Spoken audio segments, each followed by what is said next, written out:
All right. Mulligan. Mulligan. There we go. So, we're going to try again. Welcome to Maverick Workshop. We got blanks over here that we're going to be working on. These are the, what are they called?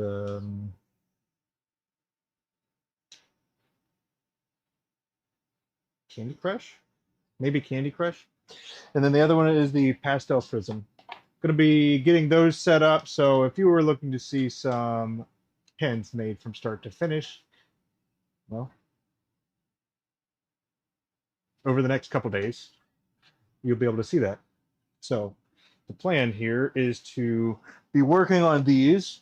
I've got them oriented the way that I want. So I have blue, blue, red, red, and then red and blue. So try to get a little color variation while we're at it. Been doing stuff already, so I just started streaming. Finished up another set that I had done earlier. So that's pretty cool. Might be able to see those if Abby brings them out. But yeah. Anyway, it's pretty much just going to be a chill evening. Once we get the chat going, or once we get some people going in chat, rather, then that'll kind of guide the conversation here. But until then, I'm going to be working on focusing on progress, rather. Be focusing a lot on just making progress on these. So that's the plan. And if you fail to plan, you plan to fail. Okay,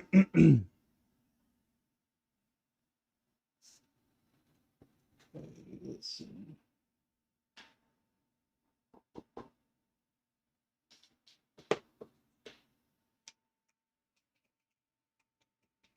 There we are. What we're looking for.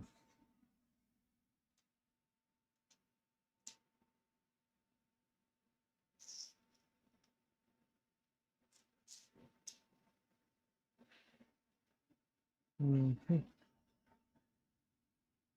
Cool. Two.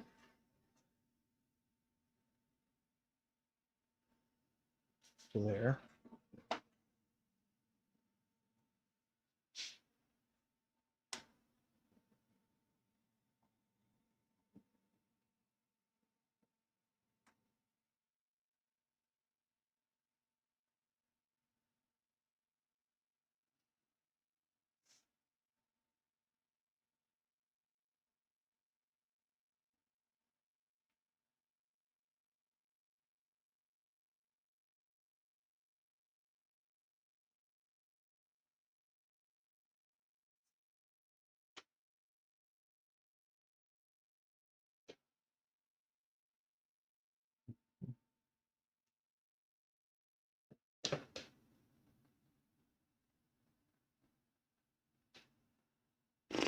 Let's see.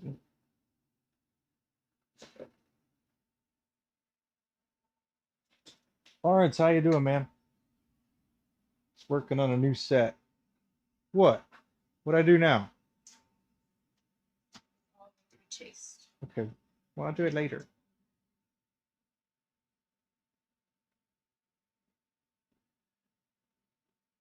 Later. I'll put it over there. Put it over there. What you been working on, Lawrence?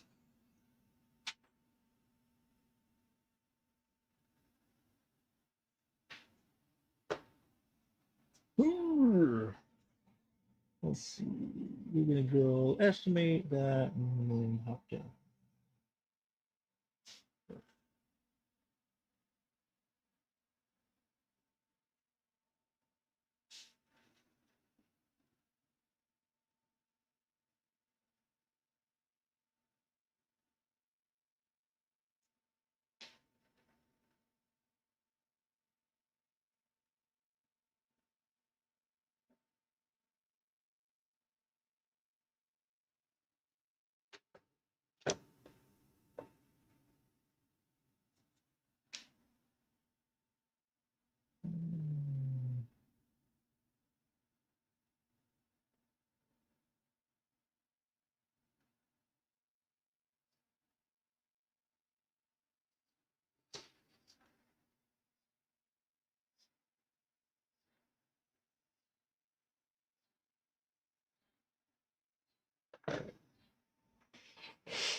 Oh man. How much more work is it to make a bespoke pen with wood and ebonite? Well, hmm, depends. Depends on what you have available to you and what you can work with. But depends on what parts you want to be that and what parts you want to be the wood. And I assume the outside you want wood and then you want to sleeve it with ebonite. So if that were the case, then it would depend on uh, how you wanted to do that. Um, did you want the ebonite to go all the way through, or did you want it to come, well, I guess not go all the way through, because that's another consideration. Grounded for 6 to 9 weeks. You don't seem very grounded being on YouTube.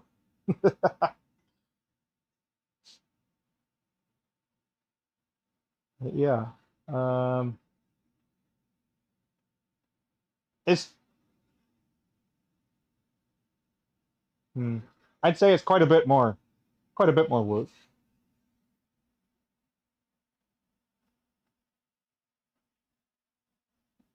Because you have to find the right dimensions for the pieces that you're doing. Then you have to do it. Uh, yeah. And then, depending on how you finish it, so we would do a CA finish on something like that. So, oh no. Well, oh yeah, at least you got it fixed, right? I think you mentioned that before, yeah.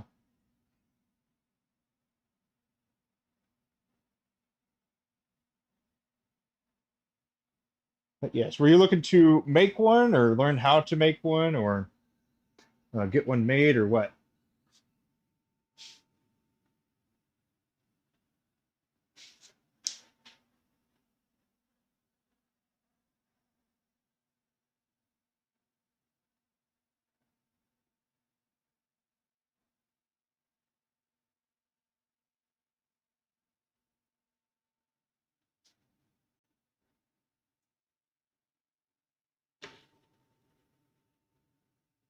Okay.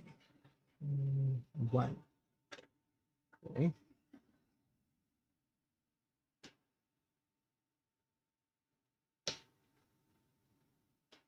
Oh, yes. A little bit for me here.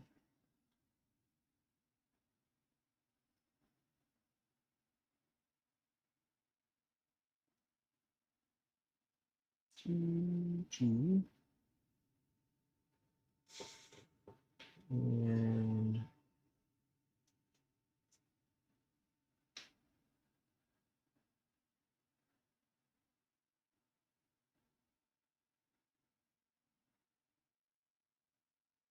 3, 3.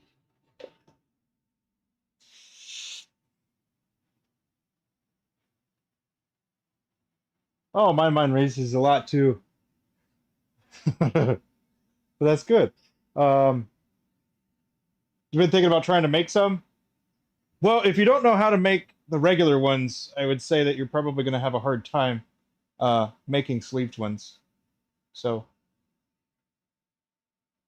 worth keeping in mind.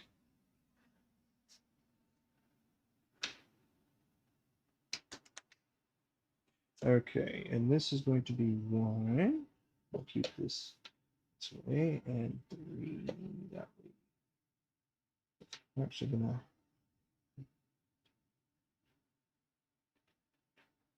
I like that. I like that. Uh, we have to get some more accessories.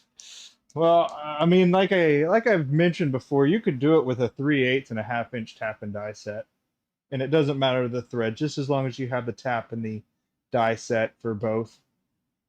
So you can absolutely do it with very cheap tools. Um, I would also assume that you'd have a lathe at this point, but if you didn't, you would. I'd say the bare minimum is having chuck. You could have a die holder and a Jacobs chuck, and then some drill bits, and then just a tap and die. So some of this stuff I consider like basic tools. Um, but yeah, you'd be able to do it with that. Yeah, Harbor Freight would be fine. Harbor Freight lathe would be fine. So for the tedious stuff, you wouldn't be able to run it necessarily the way that you see me do it on the metal lathe. As far as like using the live uh, um, the motor side, the spindle side to spin it for you. But other than that, you just have to do that manually. You have Jacobs chucks. That's good. You only need one.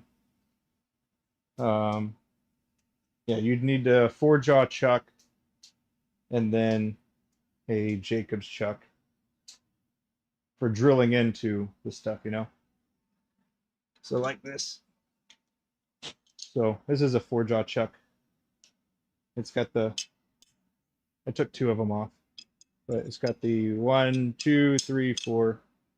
But yeah, that's how you would do it. And then the other thing that you would need is a, I guess technically you wouldn't need it, but it would make it a lot easier if you had a die holder.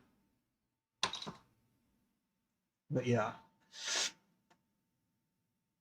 Hey, you could do that too. I'd appreciate it. I'm good with that.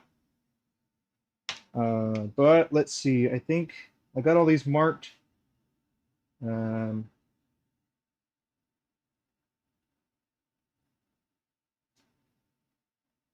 yeah. I'll hop over here and get these chopped up right quick.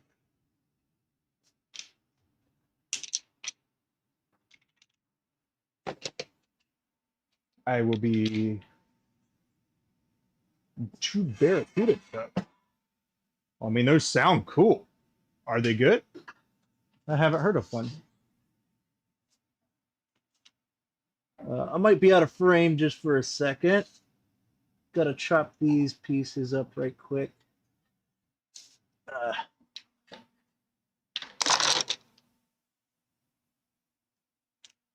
okay.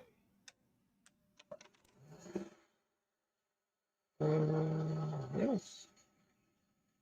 Nothing to cut those. Okay.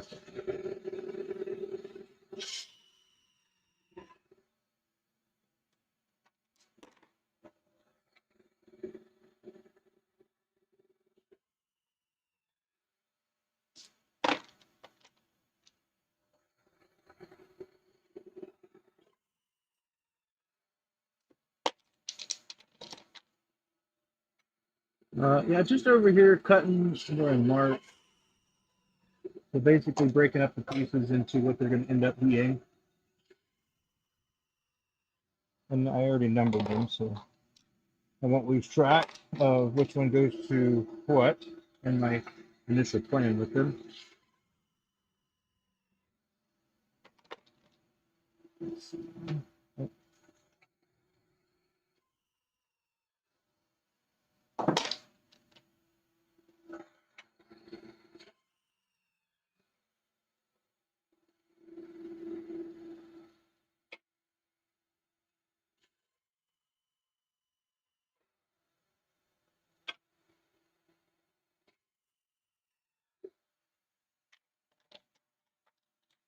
Almost done. Few pieces right quick.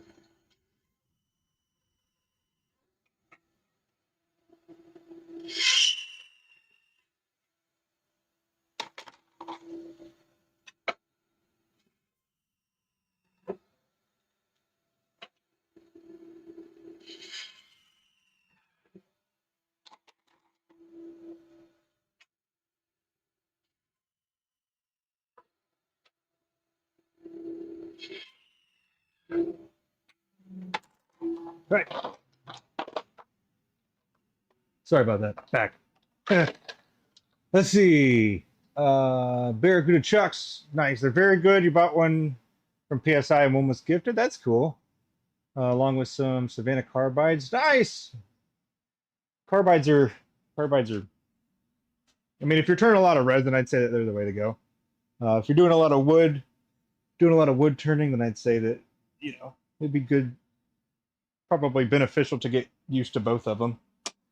But that's just, I guess, from the novelty of it, I guess. In some cases, wood turning groups have been pretty nice, pretty kind. Nice. That's good to hear. Always good to hear.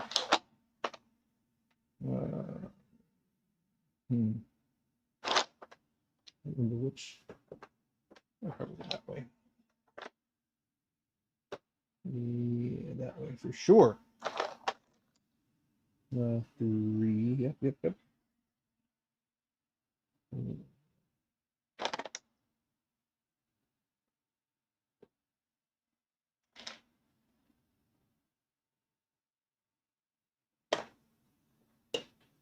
I'm just laying out my pieces again here.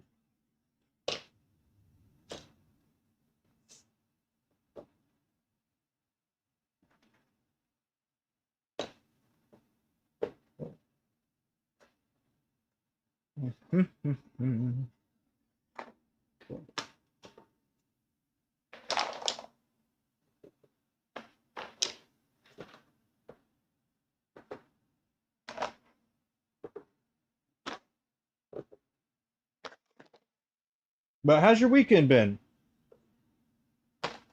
Been pretty good? Are you, well, yeah, I guess you would be, huh? I'm gonna ask if you were off.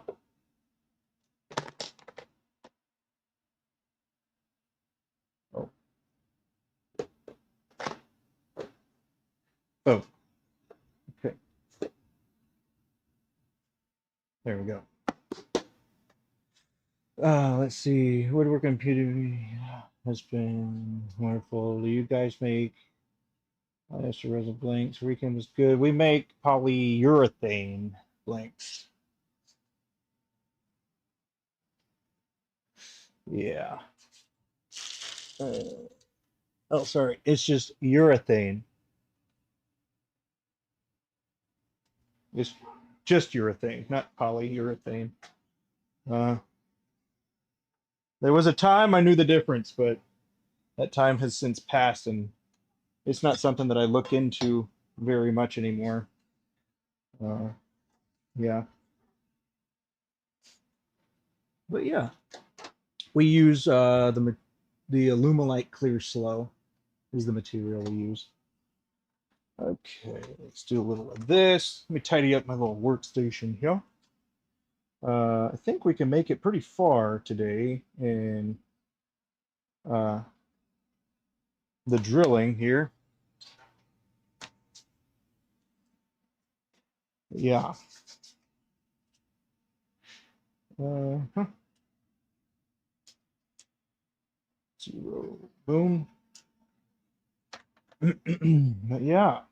Let's see. Were you working on anything recently that I had asked you about already?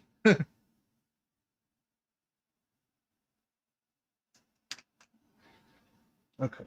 I need to flatten this one out right quick.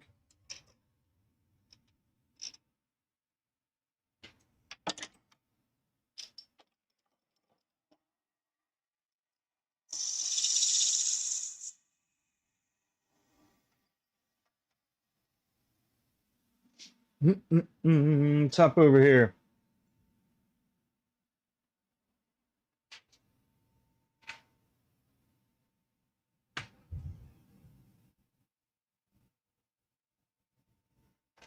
Mm.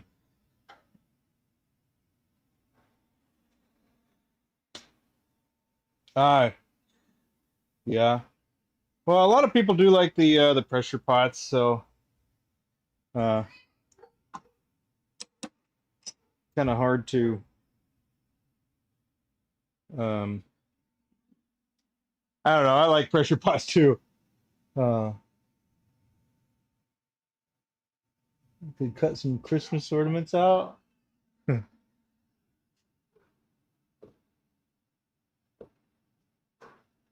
Okay, I gotta get all these tops flattened out so I can make my measurements here. But yeah, that's all I'm doing is I'm flattening these out right quick, and then I'll be able to make my marks.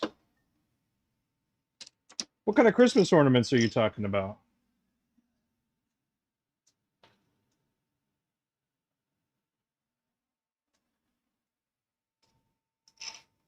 Well,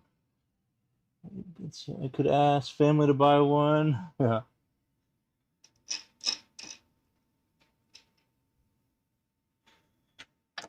I mean, it depends on how you look at it.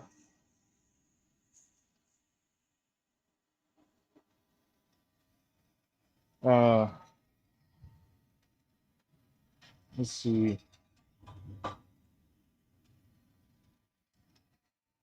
Are you do you have a business already? Or do you want a business or anything like that?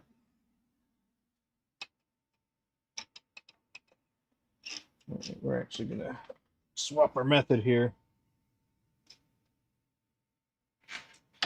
Yeah, a family getting you one wouldn't be a problem. Be nice.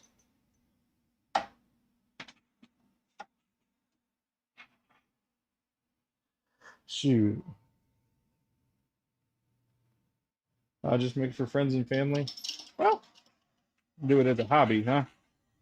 Well, nothing wrong with that either. Just what's up? You don't want to ask? Well, why not?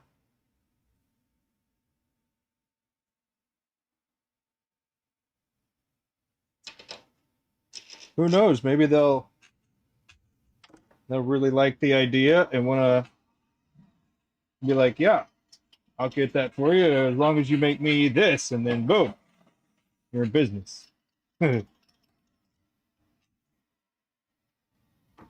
But as far as the casting goes, uh, I'm pretty biased when it comes to using a pressure pot and Alumilite. Um, it's definitely been the best that we've ever dealt with.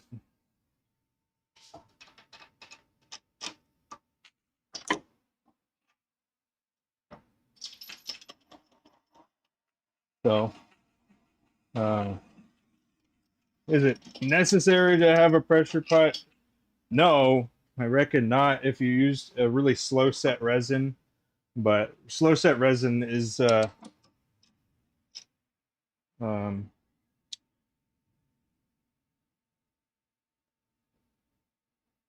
um, it just doesn't work the way that we would like for it to.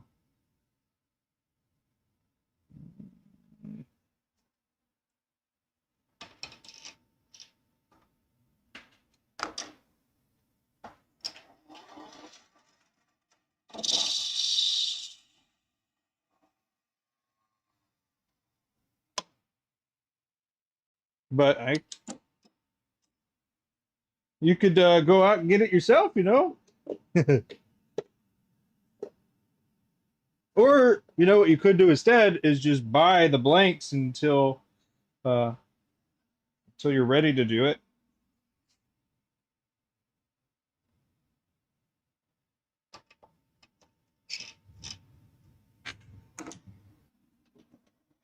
Because the pressure pots are like, I don't know, 250 to 300 or something like that. They are pretty expensive, but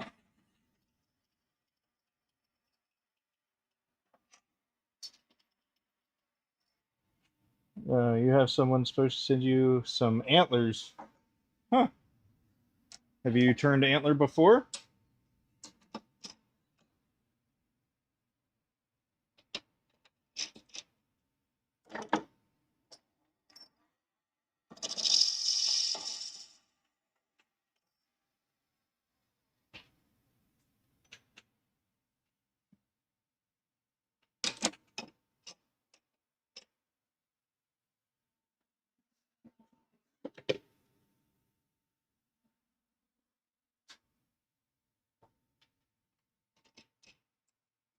Mm-mm-mm.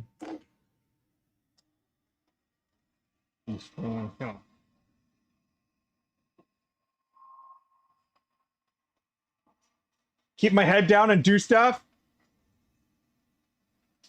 Yeah. But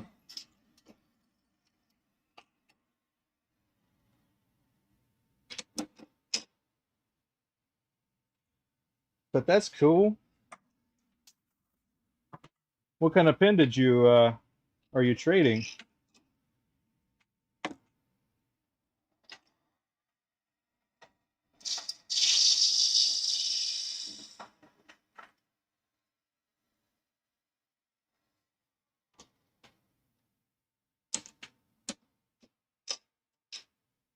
I think this view is too far zoomed out. It doesn't look like it. It looks pretty good. Let's see.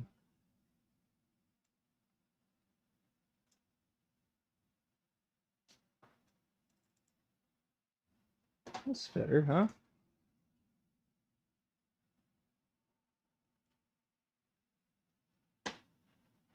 What do you think? Like how that was? You thought about a paint from Harbor Freight and modify it? Yeah, you could definitely do that with the Harbor Freight. Uh, but it's one of those things where um, knowing what I know now, have I wouldn't have gone for that in the first place. It's not that it's bad. It's just, you know, if you know that you want to do it, or you know where uh,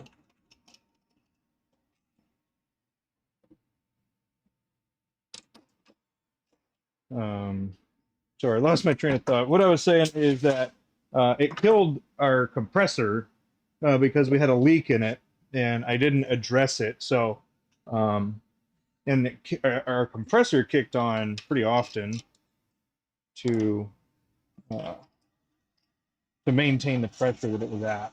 So, if you do get anything like that, um, as far as your compressor kicking on more than it should, then I would check the seals on it and fix it sooner than later. Because what you're going to end up running into is um, going to kill your compressor.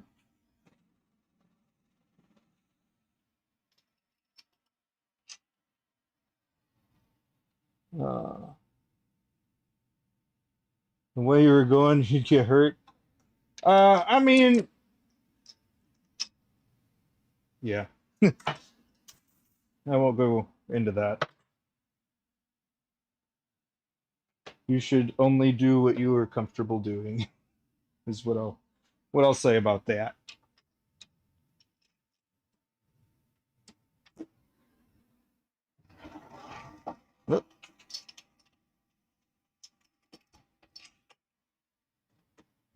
And definitely don't do something that you think is dangerous.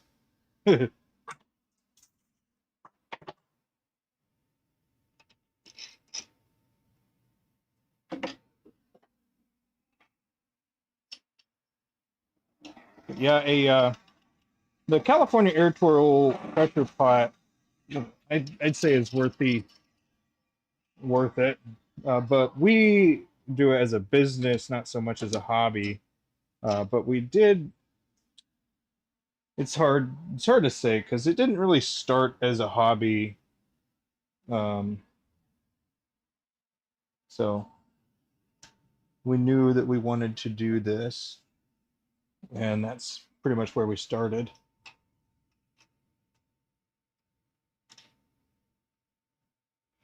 We'll go with, yeah, that'll, I mean, it'll last a little bit of pressure, but definitely not the pressure that you need. You're gonna make something that goes boom.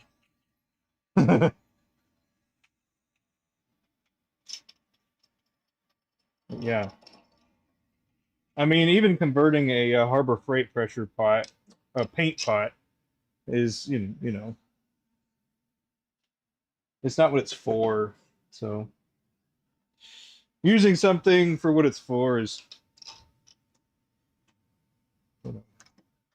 probably the advice you would get. Yeah, I could use a screwdriver as a hammer, but is a hammer better at being a hammer?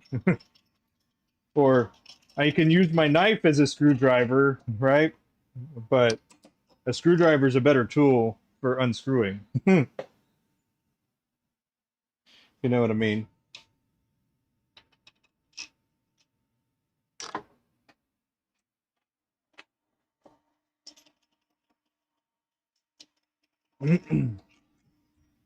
So just throwing that out there, you know?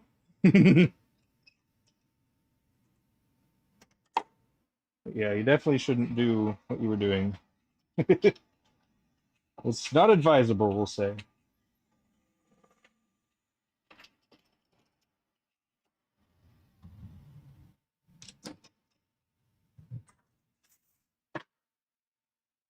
Mm,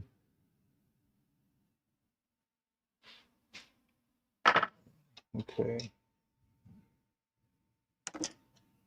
Vacuum pump.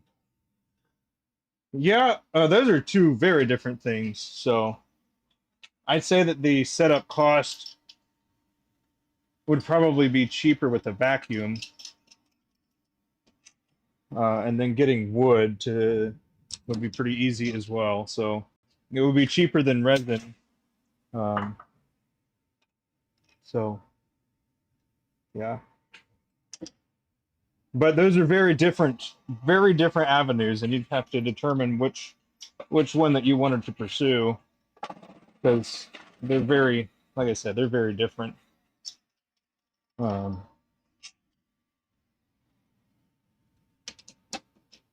one's very much geared towards wood, and the other one's geared towards resin.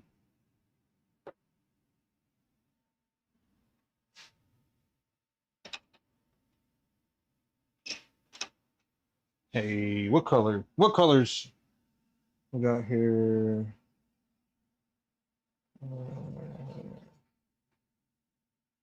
Okay.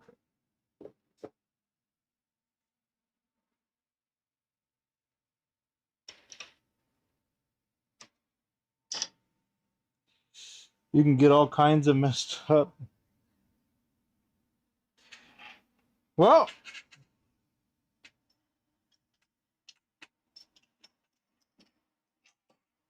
I gotta ask what is your end goal with these things? Like, what is your reasoning for wanting to stabilize or cast resin?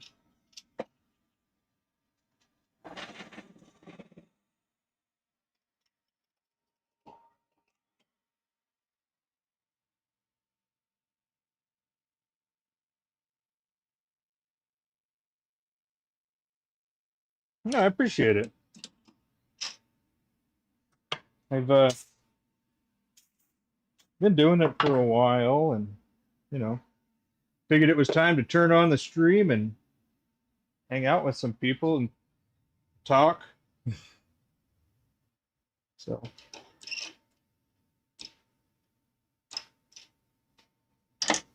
I appreciate that. I yeah.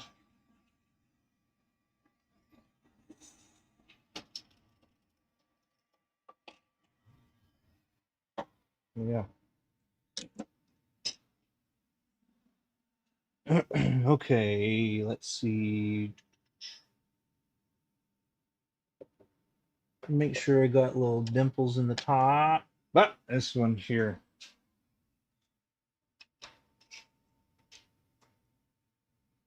Oh, you want to just get it to have fun? Yeah, I hear you. It is a pretty good time. Um, and there's so many different things that you can do with resin and shoot, you even start getting into like silicone.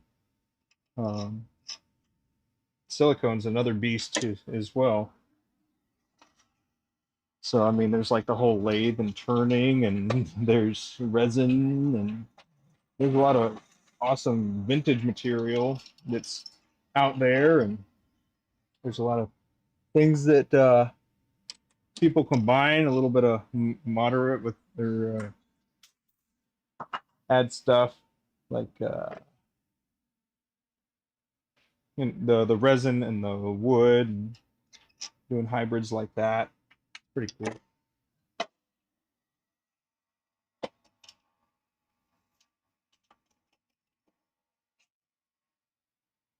You like turning antler the best. Ooh.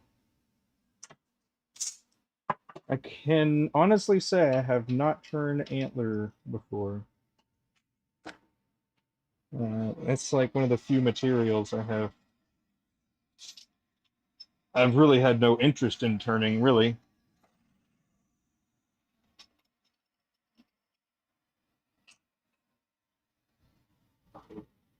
I've turned quite a quite a lot, but this is something that I was talking about mixing. This is Fordite that we threw into some resin. So eventually I'll get to that piece there. Let's see. Oh, come on. Almost.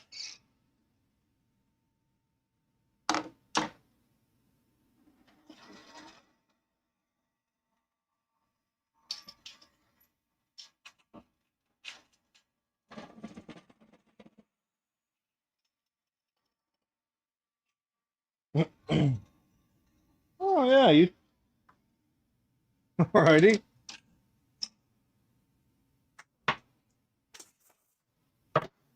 Yeah, same for me.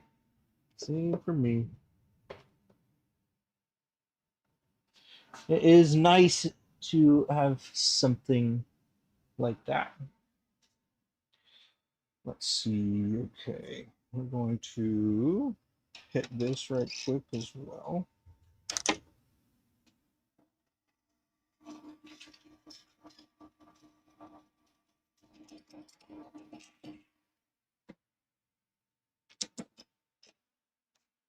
Let's see.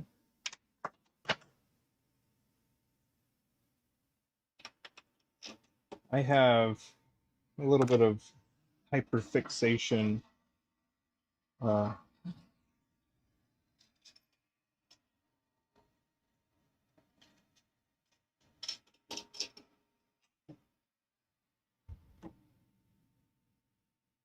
we have days.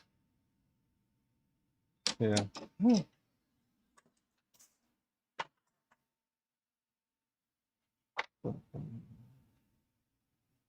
Yeah.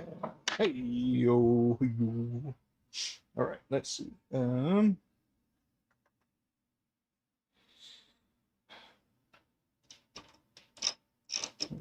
let's see what we can do here.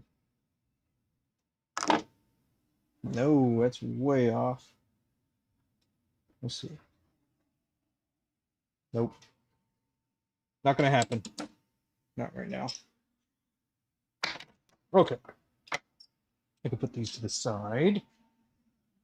Bum, bum, bum, bum. Okay. All right. So we're gonna hop back over to the other camera again here because I gotta make all my measurements. So, howdy. Let's see. I fix it in one thing. Yeah, yeah. I'm kind of like that, but I have to figure something out.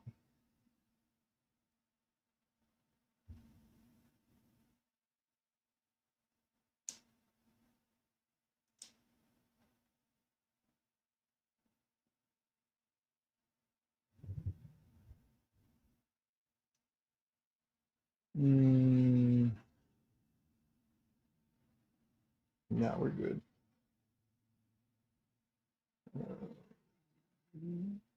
Boom. Yeah. Nice. You know, I think it might be one of those skills that uh that can be like I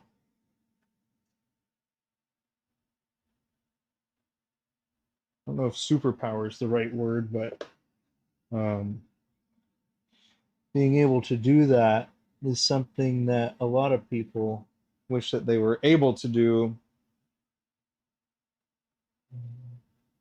But then conversely, people that are able to do it wish they could take a second and appreciate what's around them, but they can't. They are constantly trying to figure out whatever it is that they're trying to figure out. So it's funny. It's kind of funny in that way that it's always like, I really, really want to be able to do this, but I can't. And then the other thing about it, it's kind of weird. It's like you can hyper focus on something, but it's not what you're supposed to be hyper fixated on. So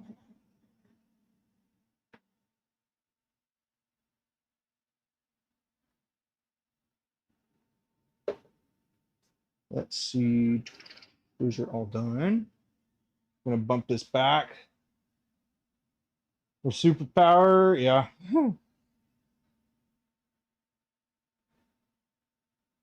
Yeah, I reckon. I reckon.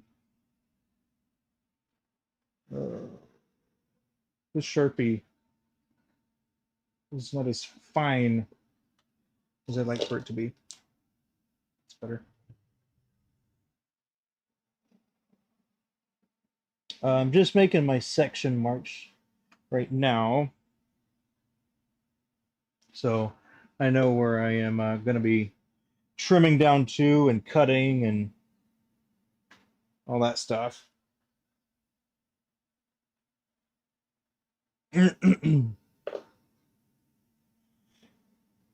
But let's see.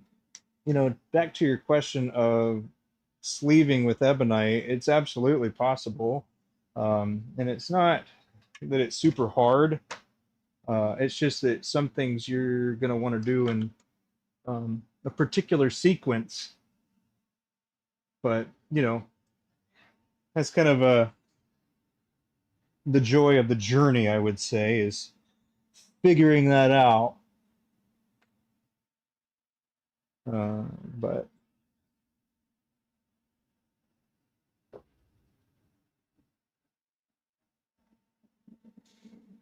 some people don't like the joy of the journey. They just want to know and then start their journey after they figure that part out. And then I imagine there's also some that once they figure it out, they just leave the idea alone now. Like, well, I've solved that problem. Next.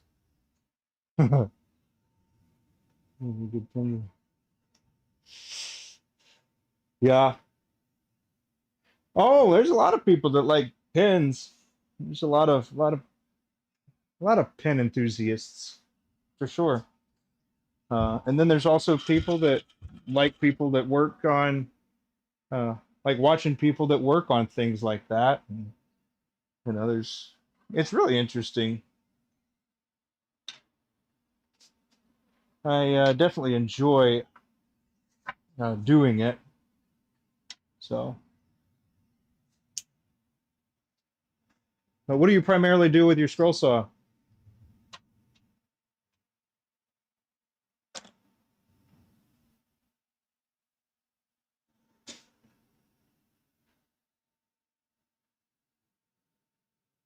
Okay. Let's see. Do I want to do that? No. Nope. Okay. We shall start. Yeah. Let's get back to it. I'm gonna get to turning these or drilling these in, making a mess and stuff.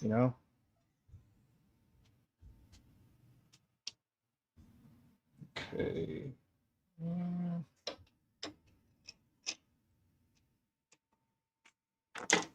Okay. You've got the wrong little setup here. Here we go. This is for my bodies and caps or barrels. Some people call them barrels, some people call them caps. And I usually say cap or barrel. Let's see. Here's one that I was trying out actually. So putting wood with resin, you'd have to sleeve it. Otherwise, you're going to be running into the ink going all over the wood.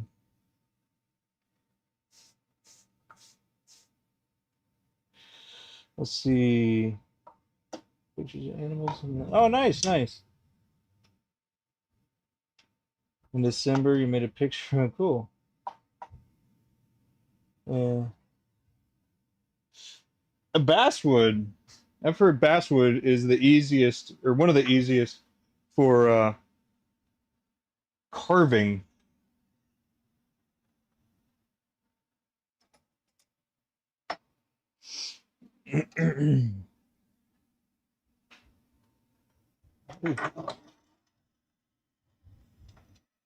Alrighty, I think we're all set here.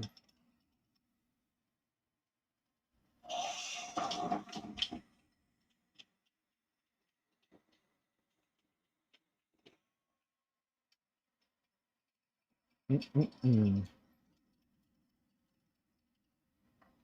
then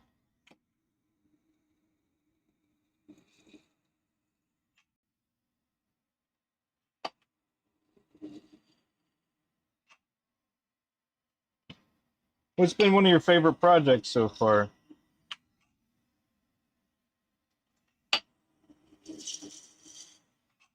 Or your favorite thing that you figured out how to do?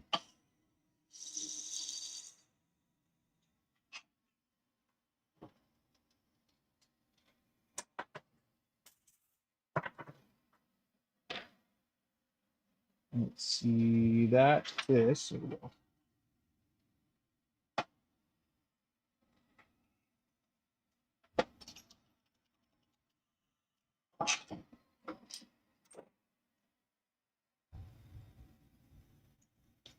Cutting butter, huh? Nice.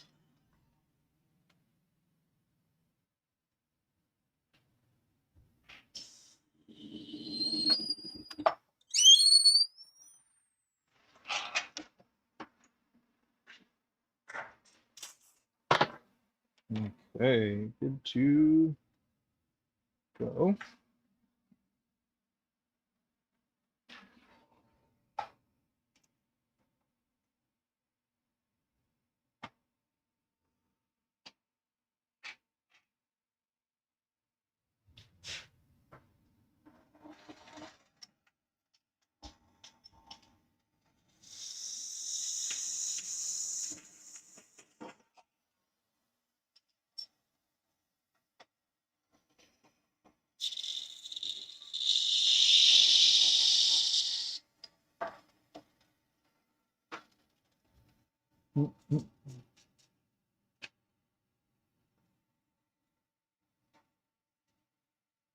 With the Bobcat, it had fret cuts. All right, I'm not sure what those are.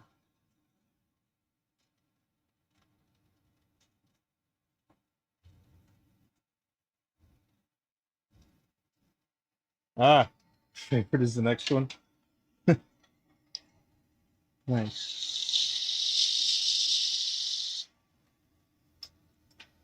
All right. Still too.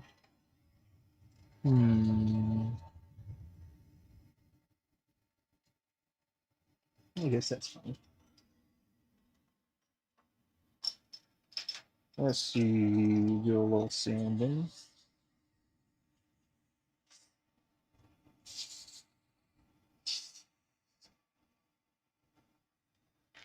There we go. It's too long. I need to fix that.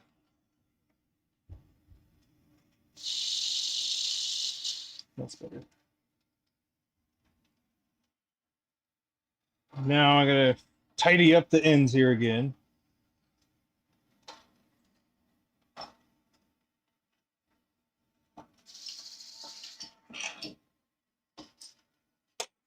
All right, do that. A little of this action, a little of that action. Little touch, a bevel there. All right, back this off. Shit. Oh, inside's nice. A little chamfer on that. Nice. Perfect.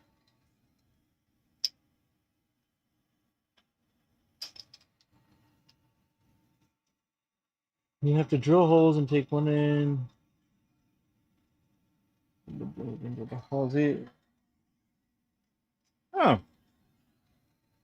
Gotcha, gotcha.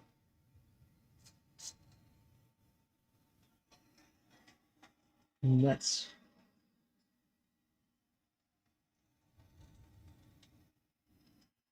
Yeah, there we go.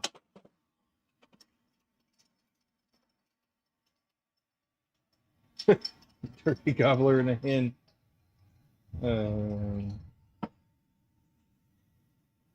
1,765 cuts. Huh. That's is that a lot of cuts? I would assume that's a lot of cuts.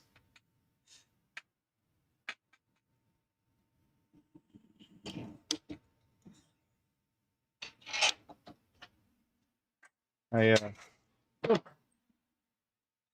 usually pay attention to numbers like that, but my sister did. She would always do things like counting how many steps there were when she's going up the stairs and stuff like that.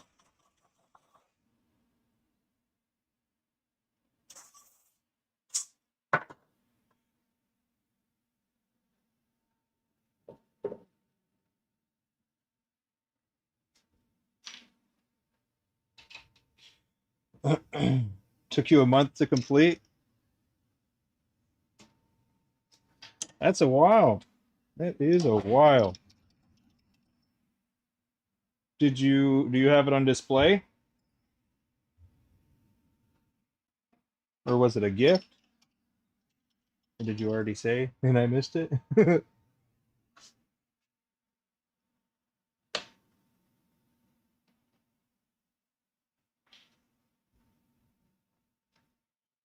Hmm.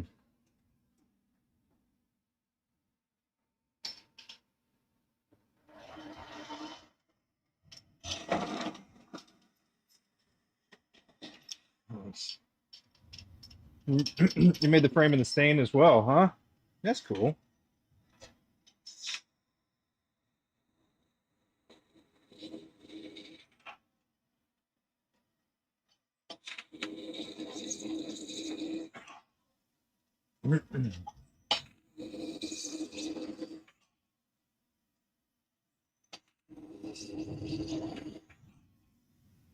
Let's see. It's hanging in one of the doctor's office, in one of your doctor's office. Cool. That's a nice gift.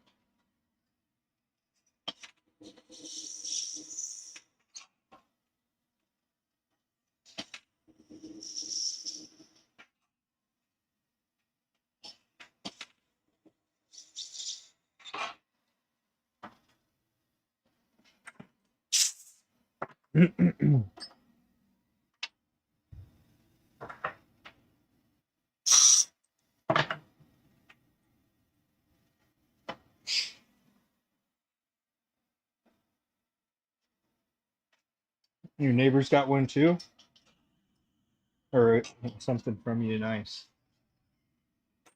That's cool.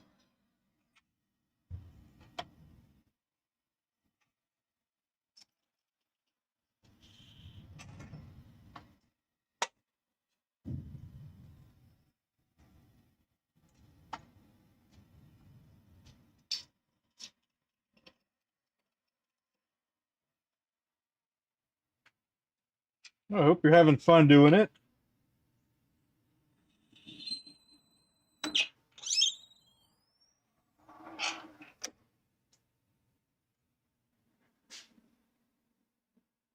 Don't keep anything for yourself. Let's see.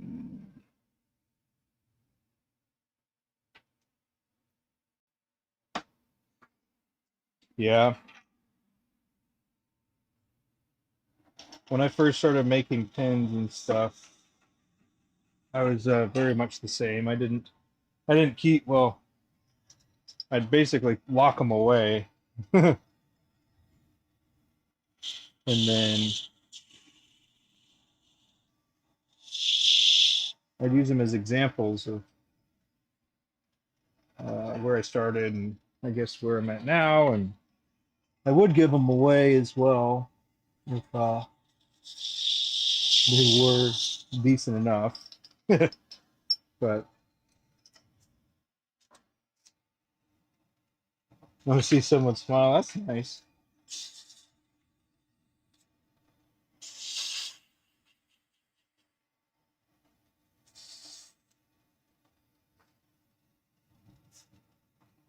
Uh,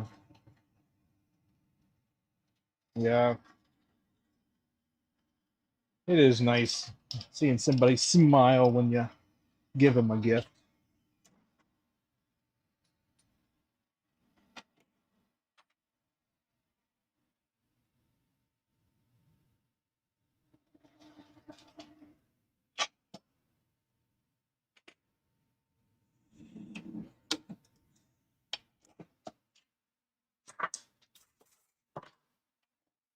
Mm.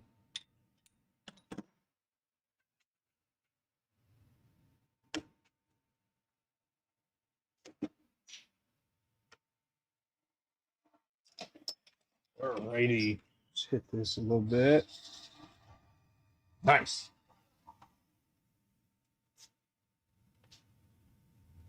Your family really likes the Christmas ornaments you make?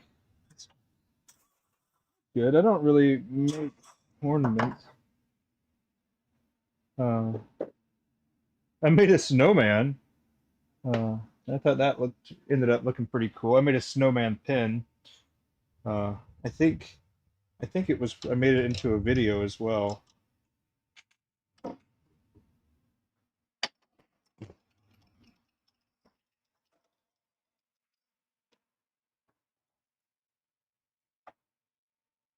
This is just, well, at this point, this is um, pretty much a repetitive process here.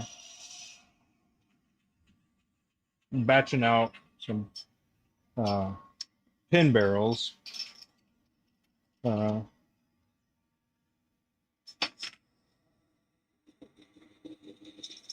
yeah,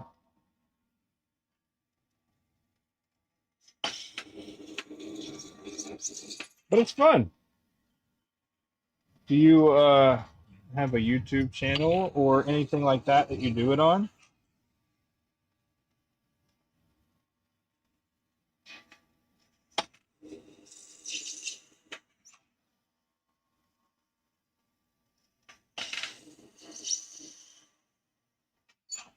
No.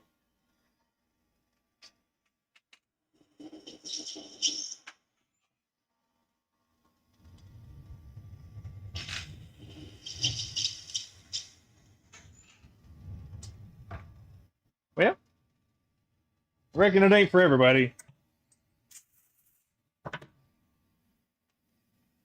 It's always that weird thought of like, who would be interested in watching? uh, but there's a lot of people that probably would.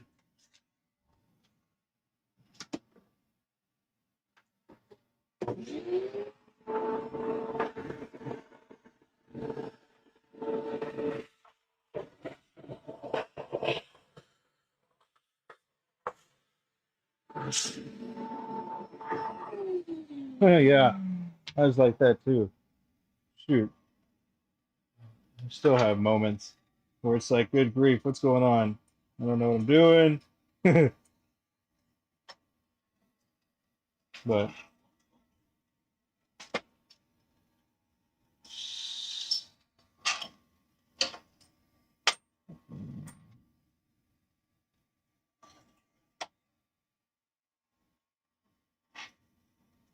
Yeah, definitely don't do anything that you don't want to do.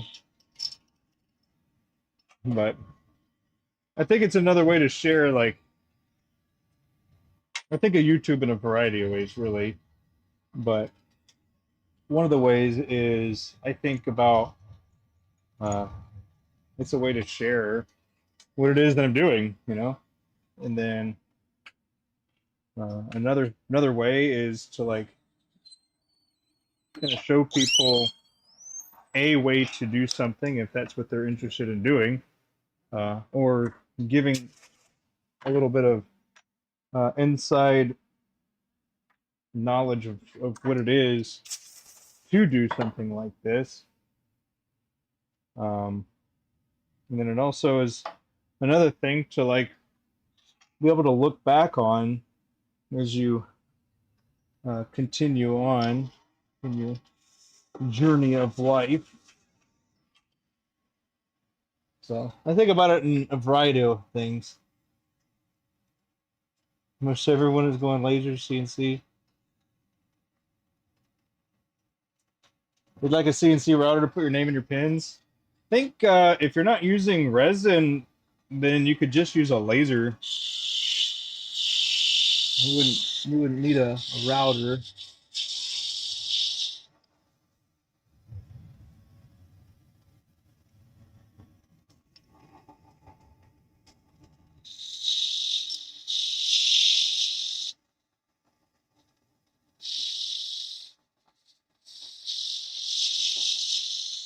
I mean, you certainly could use a router.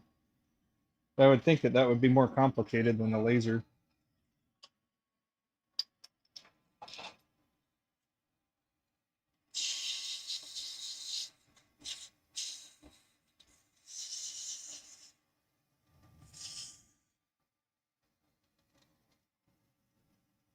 Laser costs more, yeah, but I think that you'd get a better result. But it would go back to like having the I don't know, the specific thing for the specific job. I think routers are good when you're doing a little bit less detailed uh, stuff, but I could be entirely wrong. Just thinking about lasering a pen and or a pencil or pen, or having a router do that just kind of seems, I don't know, weird.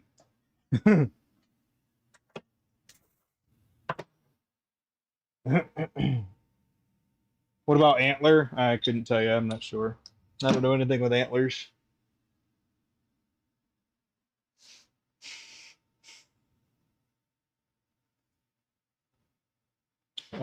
But yeah, lasers do cost more for sure.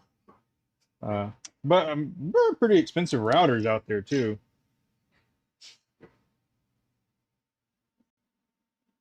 And you know, for trying to, you can't laser this stuff that I am turning right now.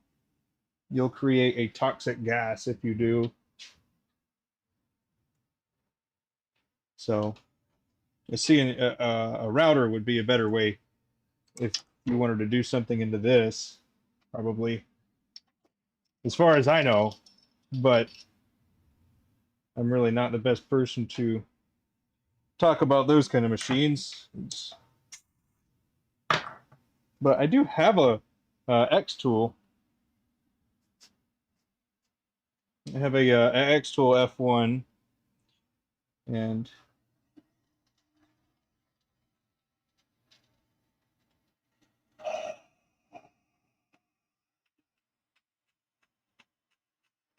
yeah, it'd be a pretty big purchase. And if you're only giving stuff away, it wouldn't ever pay for itself. So another thing that I think about.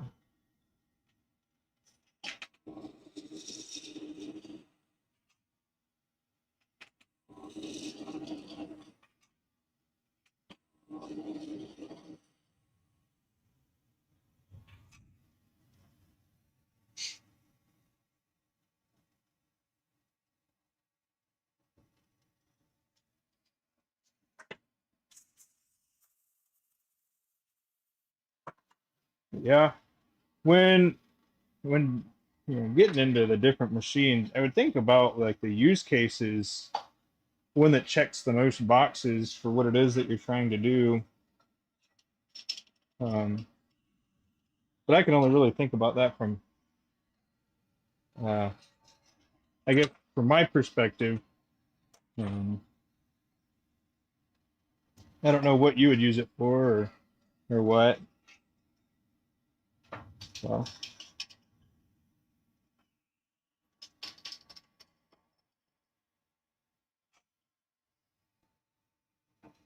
saying it'd be nice to personalize it. Yeah, I was. Um, let's see. So one of the things that I do is I have um, different coins like this. Uh, not a great, not a great example, but this is one of my testers. But this is made out of copper, and it was a fiber laser that made it. You find the coin, and then you can laser the coin, um, and then you can just put it on the pin. That's what I've done with that.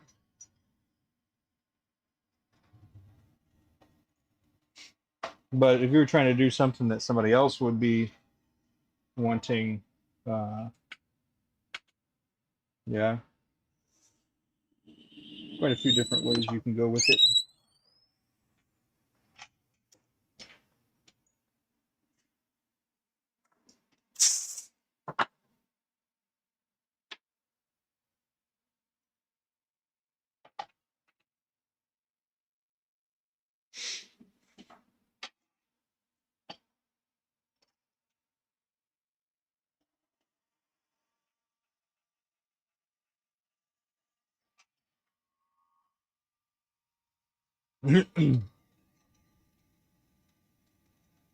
um,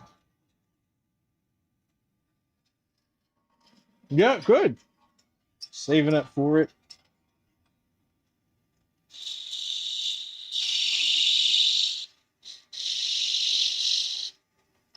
Well, I'll answer whatever I can. I'll also straight up tell you I don't know if I don't.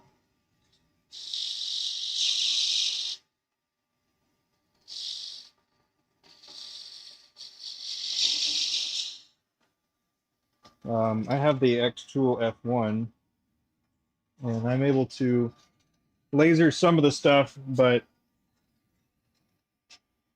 I'm not able to laser everything that I wanted to. Like those coins, the laser itself isn't strong enough to laser what I would like to on that, but I didn't know that at the time, so we could just find a different use case for it.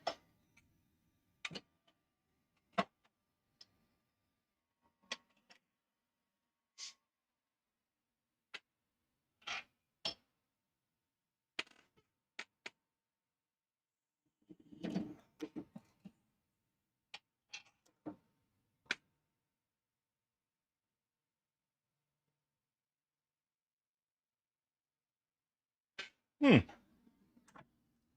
Well, thanks a lot. Hmm.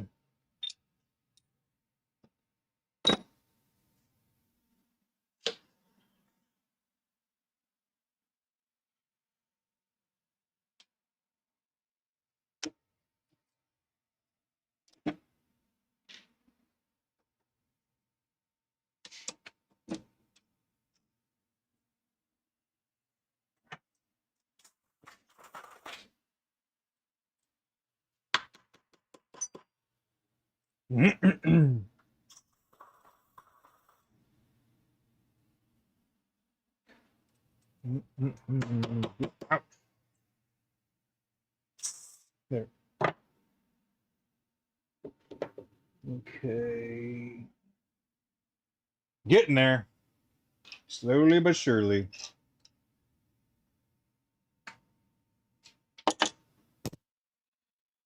Yeah. You know, I don't know. It's weird. Some people I don't understand why they tell you certain things. They don't know what they're talking about. Okay? Do my best to not be like that. Doesn't help me and it doesn't help you.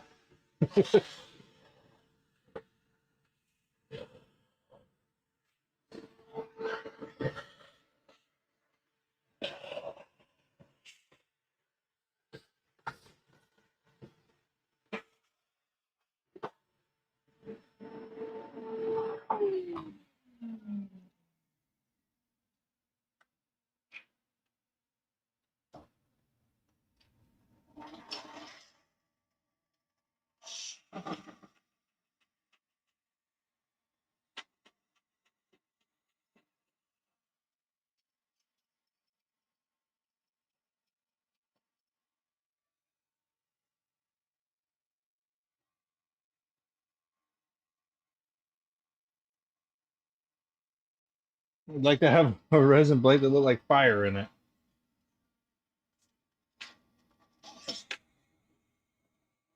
That'd be cool.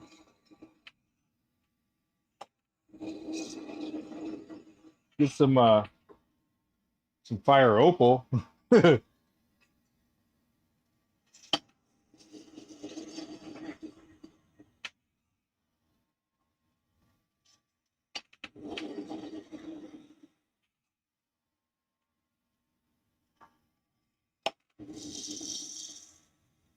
I think these look pretty cool.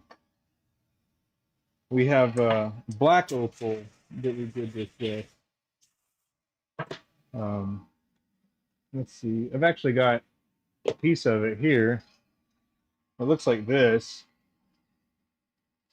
It's pretty cool how it turned out. But that's a black opal, we called it.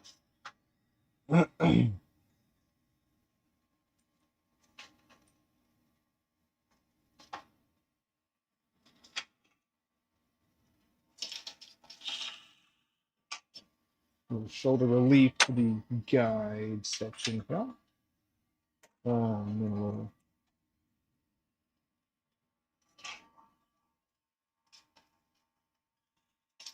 touch right there with the sloping.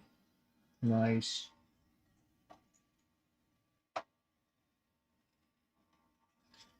Slow it down and guide her in. Go.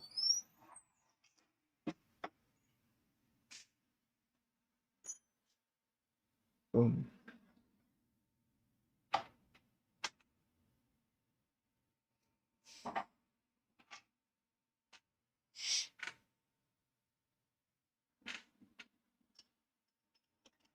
We did make a blank that was called Burning Ember or something like that. And I made a pennant of it a long time ago. One of my earlier pocket pins that I ever made. Remember.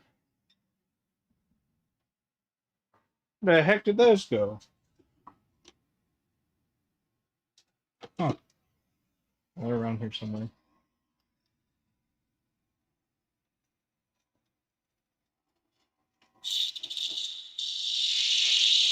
Uh-oh.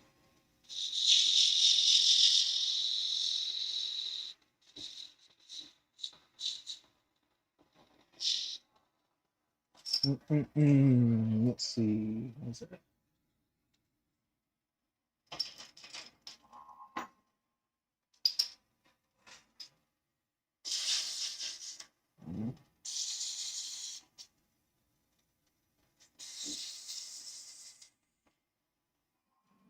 Boom.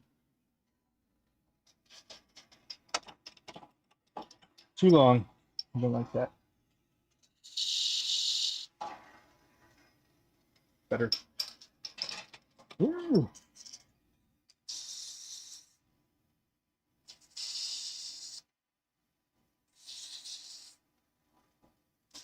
Perfect.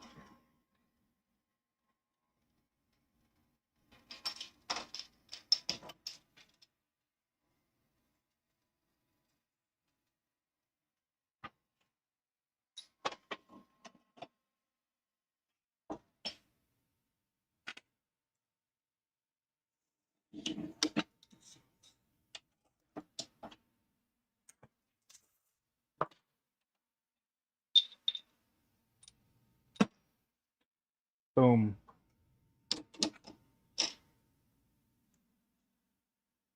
All right. One more barrel, and then we're switching to caps. Oh, man.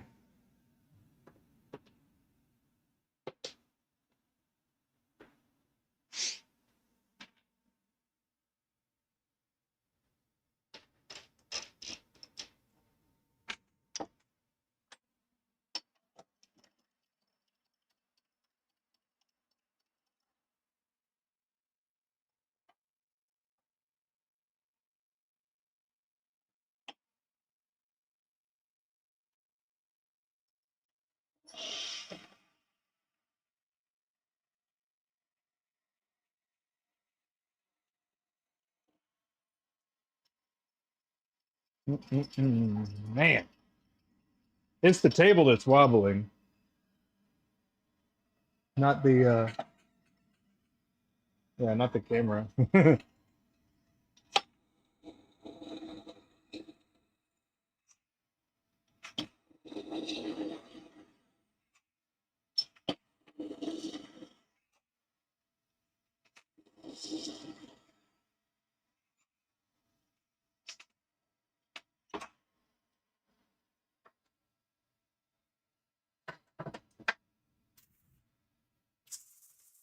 Oh, watched a documentary yesterday. It was called Blackfish. It's about orcas and like SeaWorld and stuff. And kind of interesting to look at that now when, you know, at that point it was like, oh yeah, cool, the SeaWorld, see the animals in captivity and stuff. You wouldn't see it out in the wild, but you know, at this point, there's kind of like that whole moral dilemma that where you're like, you don't want animals to be in captivity, but you also want people to be able to see them and, you know, be able to see them and appreciate them and all that kind of stuff. But it's weird. It's a weird conundrum.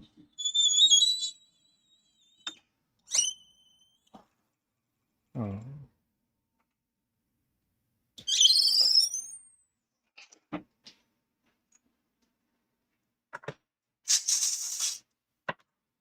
Because you start asking about, you start wondering about animals being in captivity for, uh, you know, sharing the knowledge and information and all that stuff about that particular animal. Otherwise, people would never see it, or in a lot of cases, wouldn't even know it existed until they were told.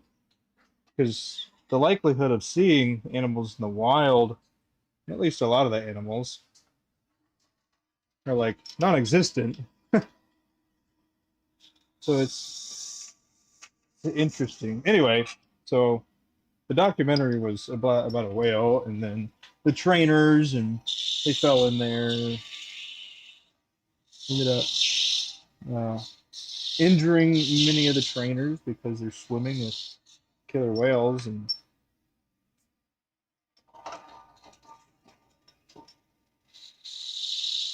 there's also a casualty.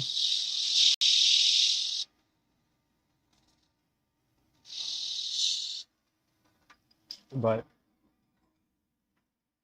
I guess it's just kind of interesting to think about. and then also how different things are now versus then.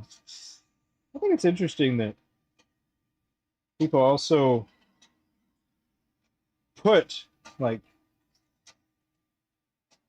things that they see from years ago and apply the knowledge and logic that they have now to that time period. It's just fascinating to me.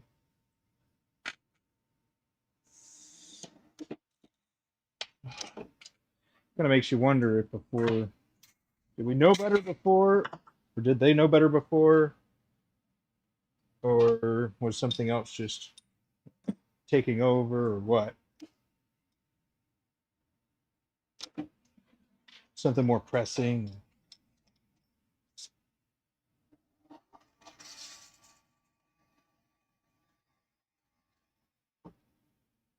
Just interesting to think about.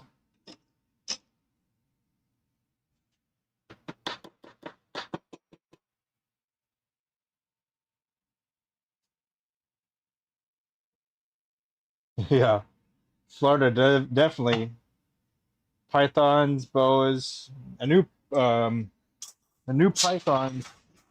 Didn't know boas, but um, also snakehead fish. Those are pretty invasive species as well.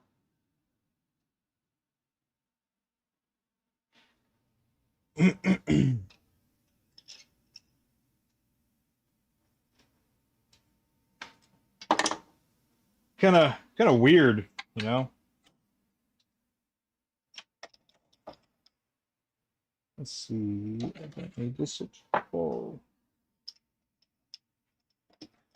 But yeah, I'm sure if you watch TikTok or a, well, I think he's pretty much on TikTok. Um, but the Yoink guy, whoops, what am I doing? What am I doing? There we go. The guy that goes out and he catches pythons. He's like Yoink. That guy. Anyway, he opens seasons on those all the time. Just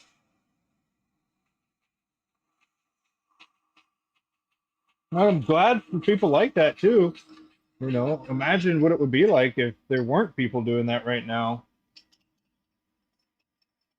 So I'm pretty sure the Florida government or the state or something like that um, entity of some sort actually pays per snake, right, based on size, I think. But pretty interesting. We're getting the snakeheads in Mississippi. Ooh, man. We're trying. Oh, hey. How you doing? We're finding pythons. Dang. We're trying to order a mini lathe. Let's see. Oh, let's see. What's these questions I gotta ask here? What do you intend on doing with it? Also, are you set on a mini or a mid-size?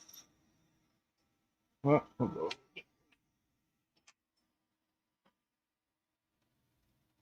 like mine. So, are you talking a metal lathe or a wood lathe? This lathe is a little machine shop 7350 high torque, but um, oh, pin. Okay. Well, this is the little machine shop 7350 high torque mini lathe. Um, there are other versions that would probably be a little less expensive if that was what you were looking for. But I guess where's the confusion coming from? Are you unsure about the size that you're looking for, or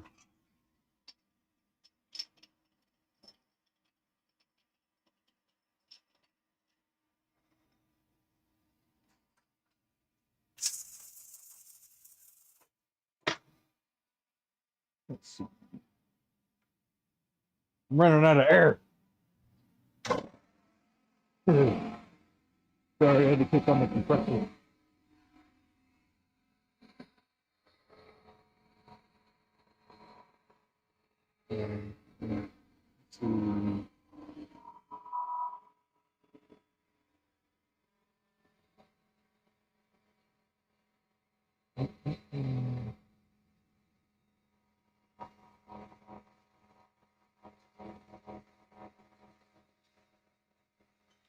Yeah, yep.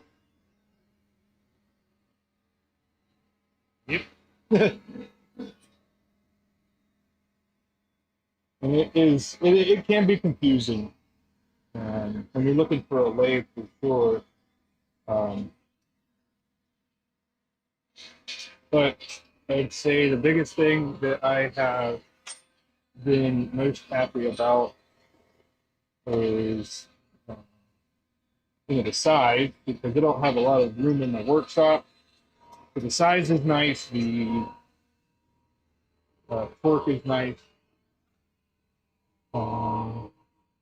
What's up? If we have some visual, yeah.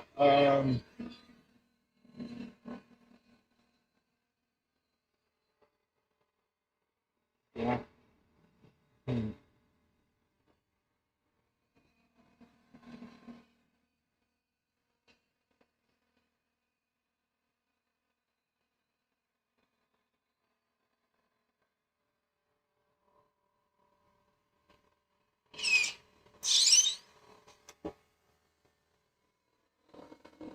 I'm not sure. Because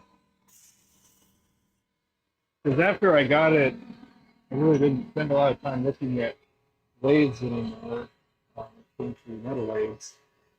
Um, Once I get ready to upgrade, back into looking at them. But yeah, the size.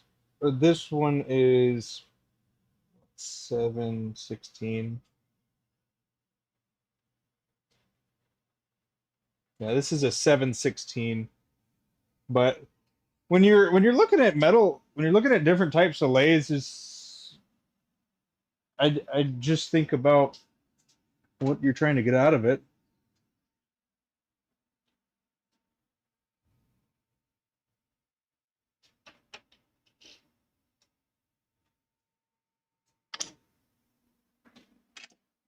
I mean, if you're only wanting to make pens, you don't really need a big one. This one's just mounted up, or not even mounted. It's just sitting on a table. Um,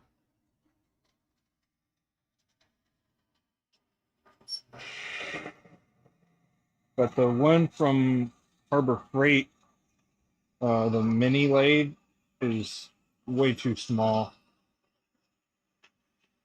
in my opinion. You can absolutely do what you want to or need to on it, but it's just really small. Yeah.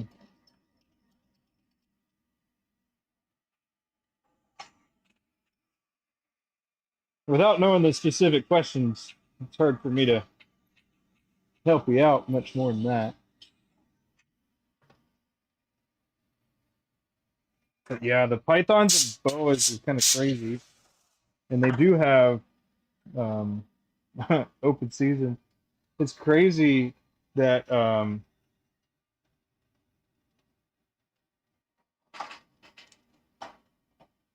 of crazy about um, the snakeheads. Are they aggressive to humans?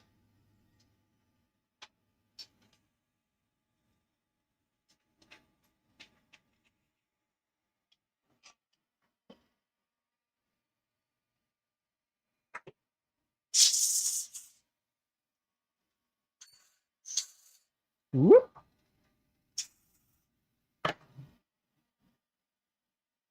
That's not what I wanted to do. Darn it.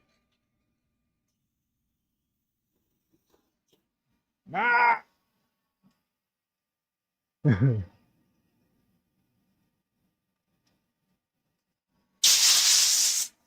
But Well, let's see. GB. What's the criteria? What kind of criteria are we working with? Like, if your projects are just going to be, pin size or along those things. Oliver. That's right. That's right. I remember. I think last time I saw you though, it was like a month ago,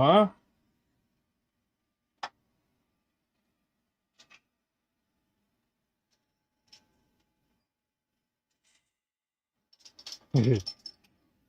But yeah, what's the price range? What's the space? What's the all that stuff is what we got to figure out before we can start narrowing down what machines to go for. Mostly pin turning, so like exactly what you see me doing all the time.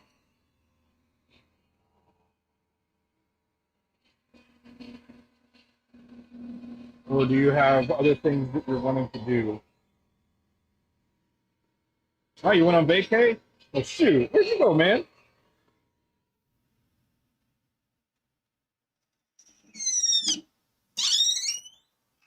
That's awesome. I like a good vacay.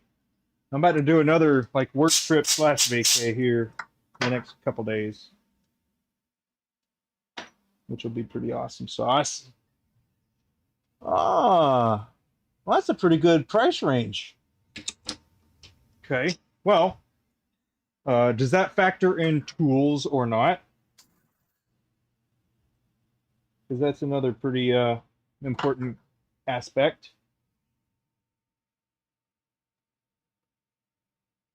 We went to Africa. That's pretty freaking cool.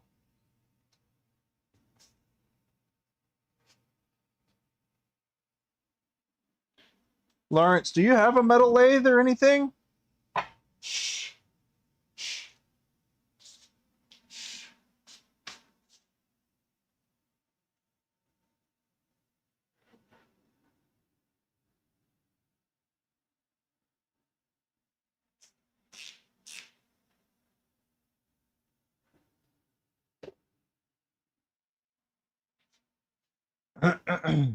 Let's see. Ah, I mean, yeah, Grizzly's a reputable brand, but I don't know anything about their lathe. So, um, they have a Grizzly bandsaw. I have a Laguna bandsaw, a Wind bandsaw, a Grizzly grinder that I never use. So, but let's see, Oliver, that's awesome. You went to Africa. Did you go on like a um let's see, did you go on like a trip that was like scheduled already? And then as far as tools go, I do the quick change tool post if I was to do something like that. Um,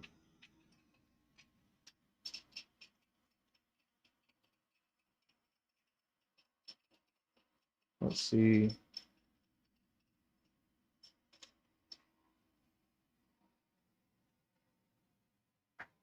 No. Good night, baby.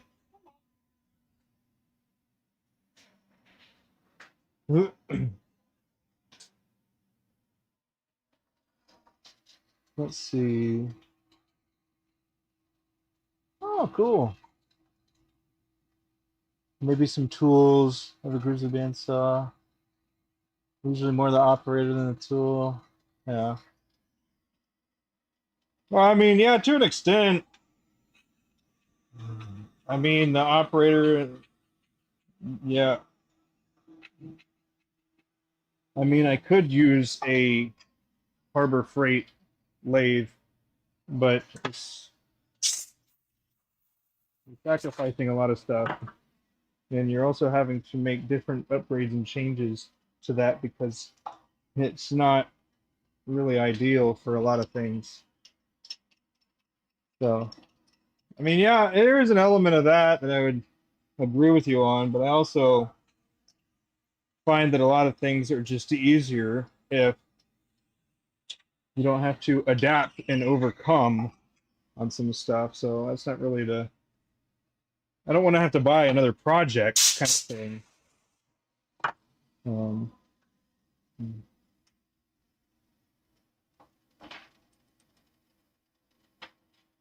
yeah, if you're looking for a metal lathe, you know, and that was your budget, I think this metal lathe was, I think 2,500 shipped to me. So that included like the pretty steep postage and delivery and stuff. It's pretty manageable size. The brand is Little Machine Shop. Um, it's got pretty high torque. The thing that I was looking for specifically was torque, and then more taper too on the press stock because I wanted to make sure that the tool from my wood lathe would go to the metal lathe, like my Jacobs truck here. I want to make sure I'll be able to use that back and forth the problem. So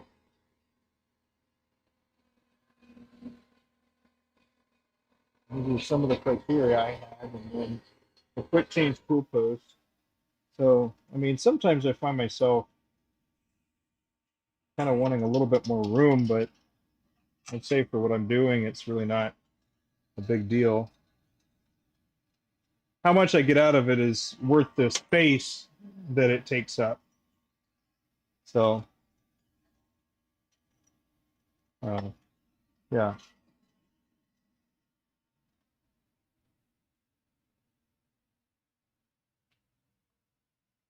Oh, that's awkward. You can't hear me?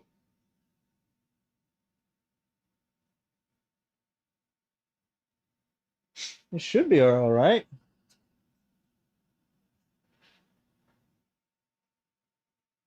Hmm.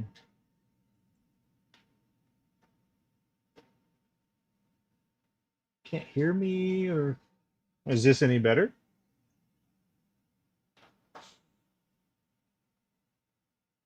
Hmm. It looks like it's getting picked up. Oh, okay. Well, like I was saying, as far as getting the certain lathe, I'd say your budget's pretty awesome. Um, and you could probably get a decent amount of lathe for in that range. Um, but yeah, this I don't know how far back you couldn't hear me, but this one is or was I think 2,500 when like delivered to me. Um, I haven't had any issues with it. One of the problems that I have heard of for metal lathes in general is when you get plastic gears. But other than that, I haven't really heard much of any complaints. Um, but I also don't really look, um, or I haven't looked in a while for any metal lathe stuff.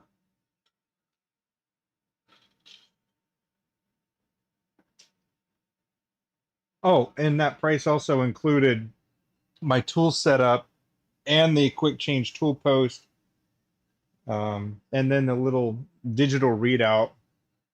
Although I don't ever use them. Well, I have, but very rarely.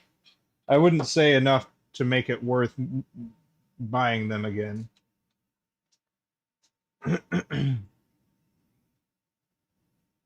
So going back, I would have saved myself a bit of money by not getting those.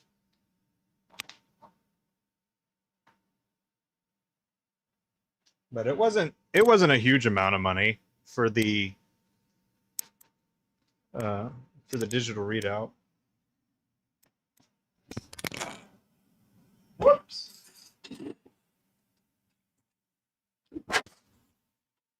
Sorry about that.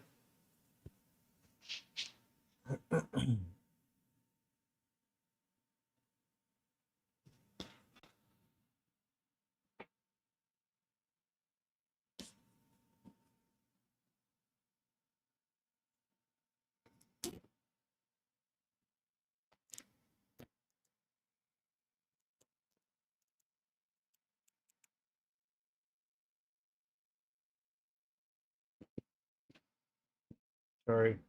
Still trying to put it back together here. Humpty Dumpty fell.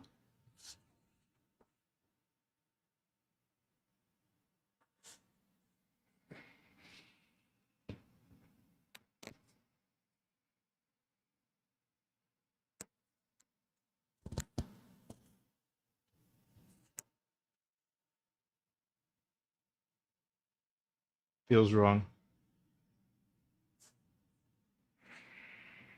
I had it right. Now it's all messed up. I'm going to mute it for a second.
There.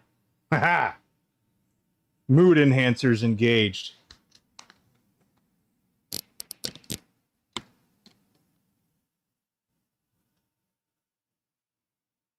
Anywho. So, yeah, the price range that you're in is a good one. Uh, the parameters, I would say, is probably your limitation. But yeah, you'd have to figure that out. But I'd say the little machine shop is good. And the other thing is you got to think about the space that you've got.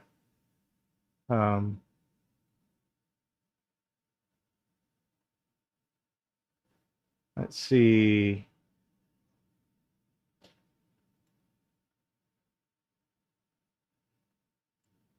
Yeah.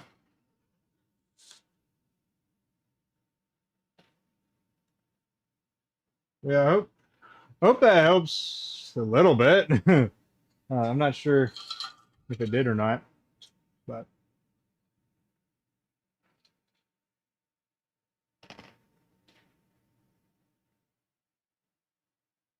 um, I'll ask you a follow-up question, Oliver. Do you have um, do you already have a wood lathe?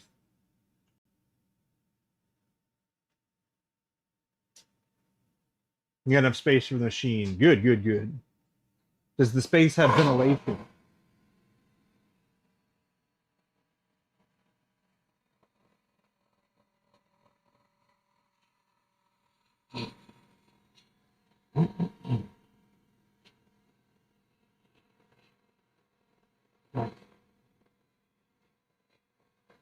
Yes to the ventilation or to the wood?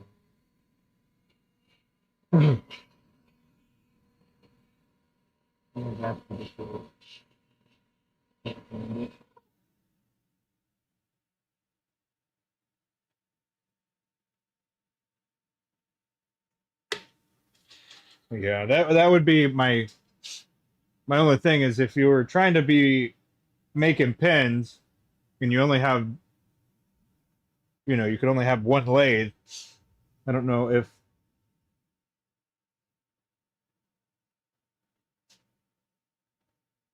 I was just wondering if you had a wood lathe and some people they go for just one lathe. It's like, oh man, you only got one lathe. And if that were the case, I'd go for a wood lathe as opposed to a metal lathe if I only had one.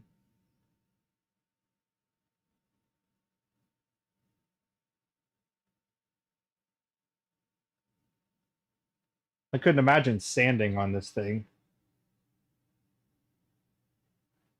You could do it. Just take the tailstock off and scoot the carriage back.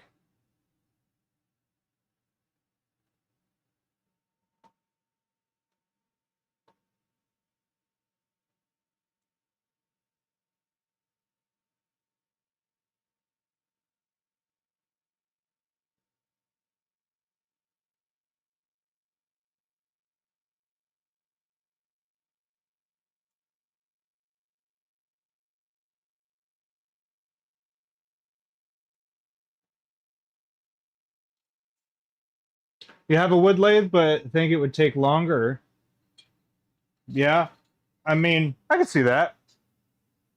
I used to do just on my wood lathe until I sold enough, and then I was able to buy a metal lathe. And um, really, the I know I use it a lot for drilling and stuff here, but it's partially because I leave the other one set up for something different.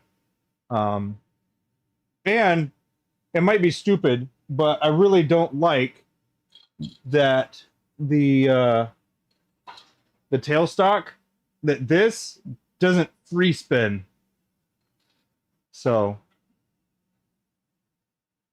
it doesn't free spin, and that's actually why I really hate drilling on it. Yes, I could absolutely replace it, but I'm not gonna because I don't use it for that anymore. So not that big of a deal at this point. But um,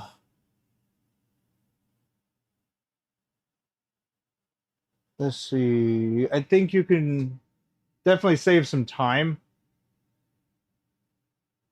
but I also think that uh, well, let me ask you this, Oliver. Have you made pins already?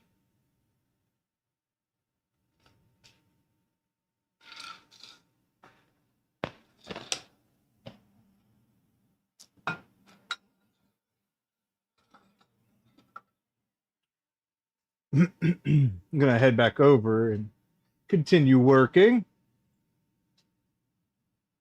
We could even try this. Yeah. What do we think about this?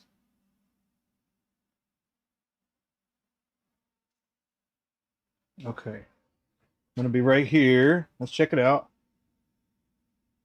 I need to go a little bit. Oh, other way. That way. How about that? Boom. Let's see. You made a couple for friends and family. Good deal. Okay. Well, what do you think I do think that it is good for a lot of things. Um, so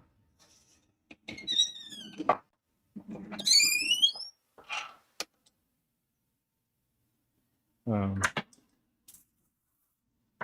but yeah, having the torque, I guess, from the heads is pretty good. Am I on Facebook? Yes, but not really at the same time. Like, do I have? I mean, I have a Facebook channel, but I don't actually, or a Facebook profile, I mean, but I don't really use the Facebook very much.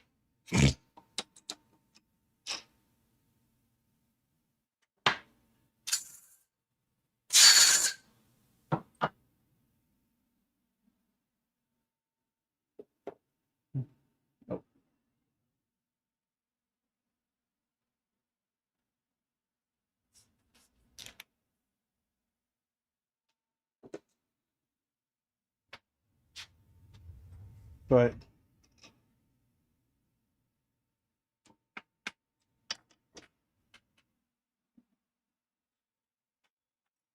let's see.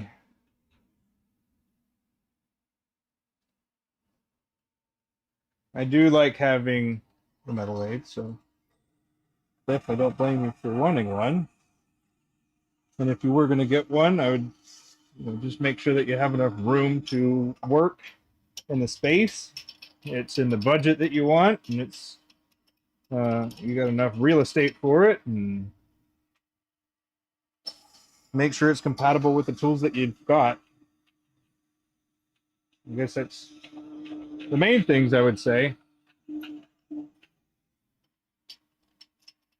Outside of that, the only metal lathe I've ever used was um, this. So,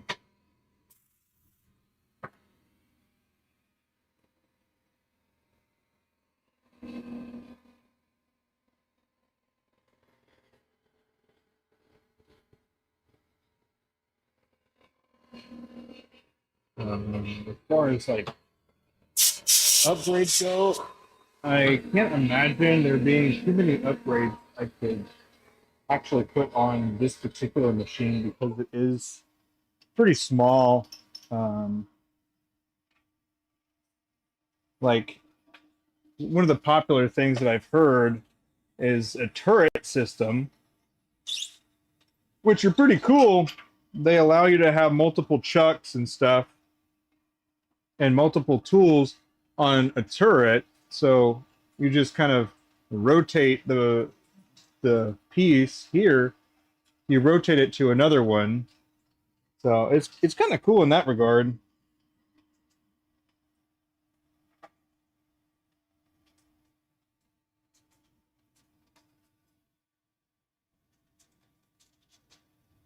Oh, you're going to share some. I have a Discord, Lawrence. I think it's in the description, or it should be. I have a Discord, uh, and it's for that very reason, so people can be able to send me some of the work that they've done. And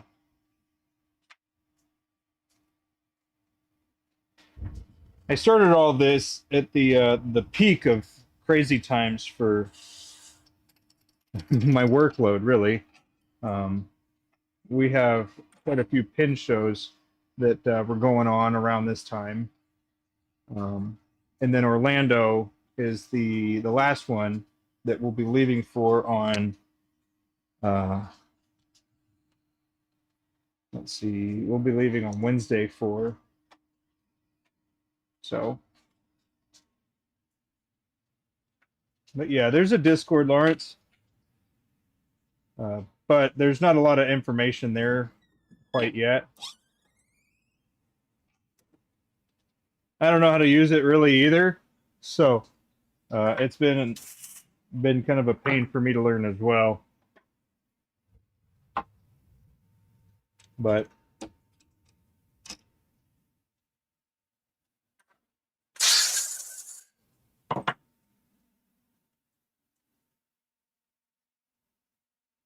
hey, Oliver, do you make blanks as well?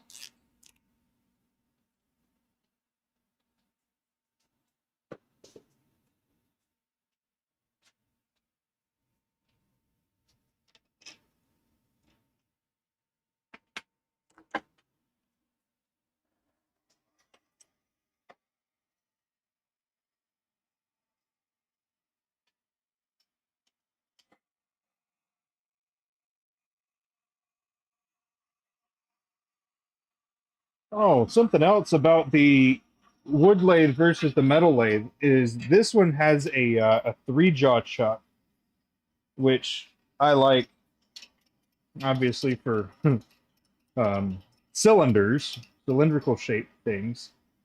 Outside of that, if you're trying to use a square blank for a three jaw, it's just not going to work unless you don't intend on holding it with the jaws. But yeah.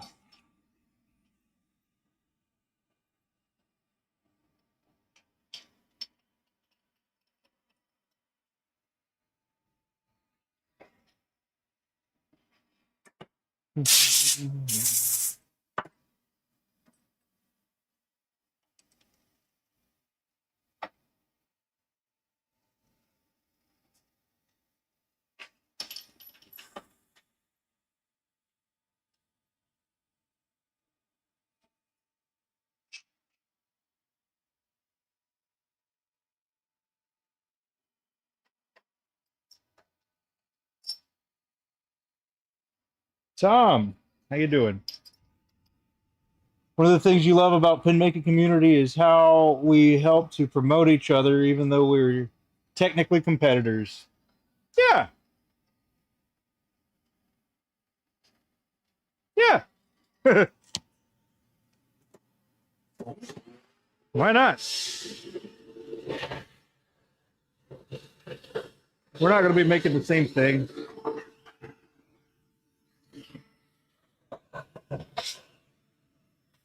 It's hard sometimes, though. It's like some of those things that you think that make what it is that you're doing more special than something else. You don't really want to share those types of things, but it is what it is.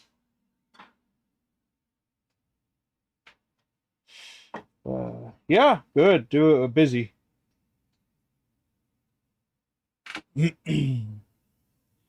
found most of the woodworking community is that way. Yeah.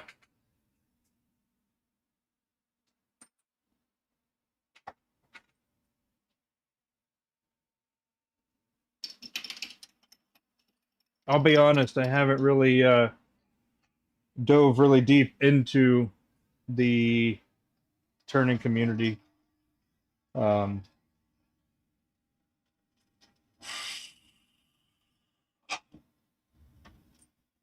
yeah.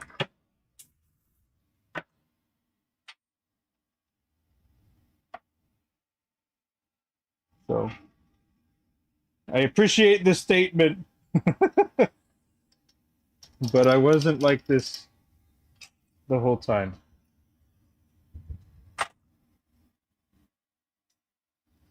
I like to figure things out, and when I do, that's kind of the accomplishment that I feel. So I don't really talk to people to try and figure out how it is that they're doing what they're doing.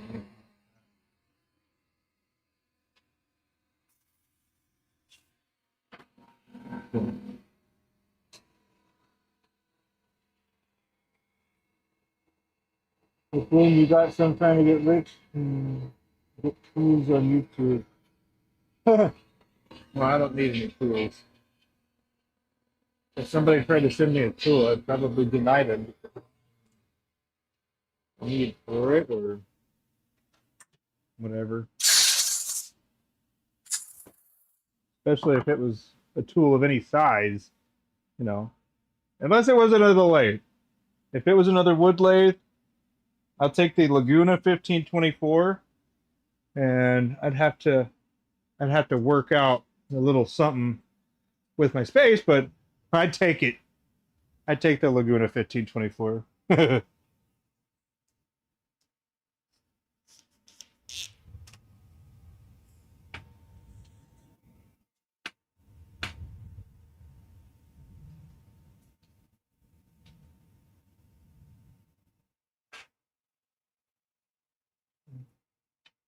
Lawrence, you could just hop on the tube, man, and teach people there.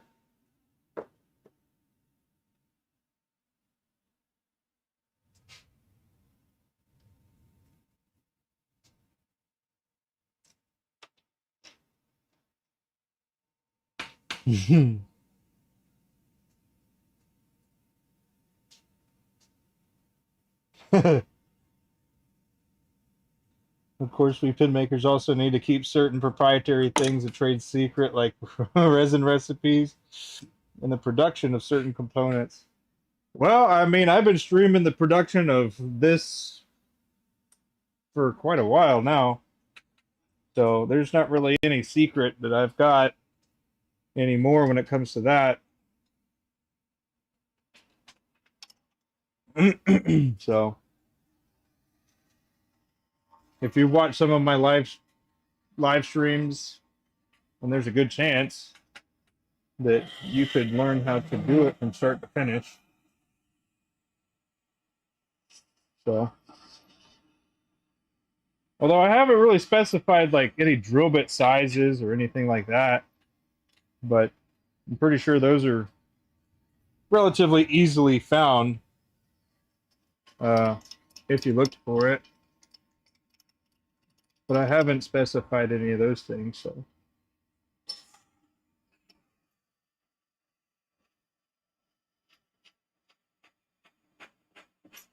Yeah.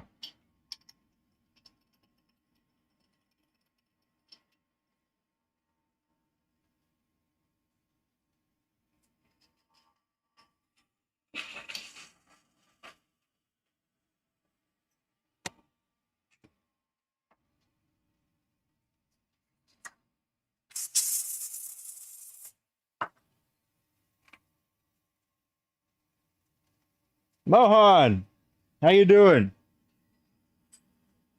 Hopefully my internet doesn't die because you arrived. I'm just messing with you, man.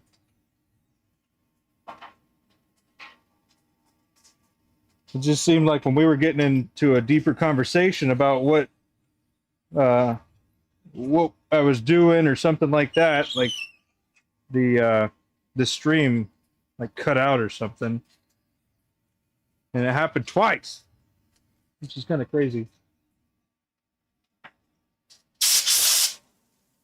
Mm.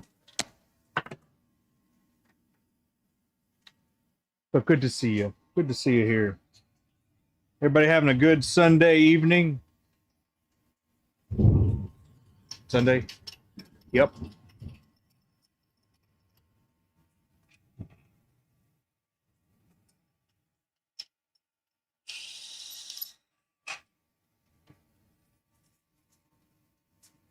Lawrence, you've run into a couple uh like that.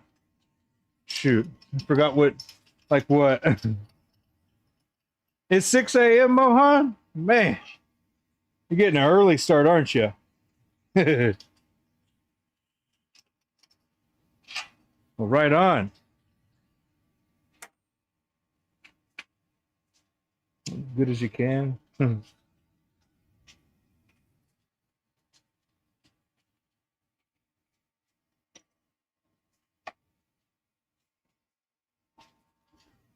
All righty. Is the double screen annoying to anybody?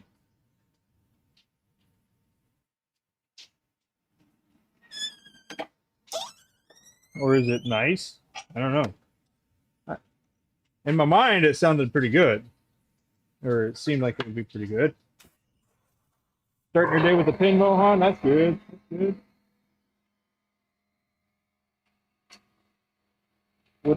What's on the chopping block?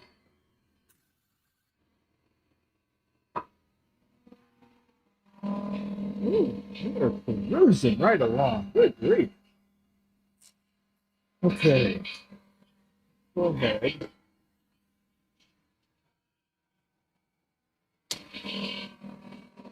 I'll switch out the Hollywoods.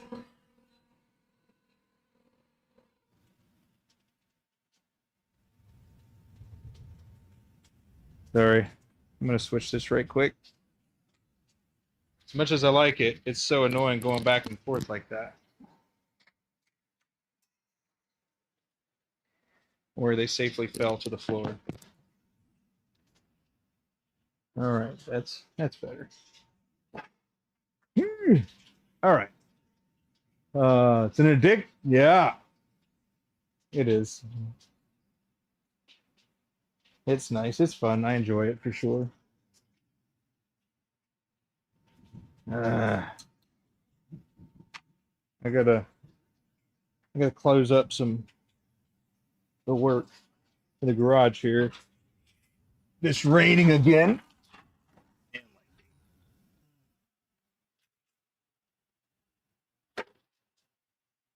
Hmm. Uh-oh. There. Okay. Your first wooden one. Nice. You gonna be threading the wood? Is that on the is that what your plan is with that?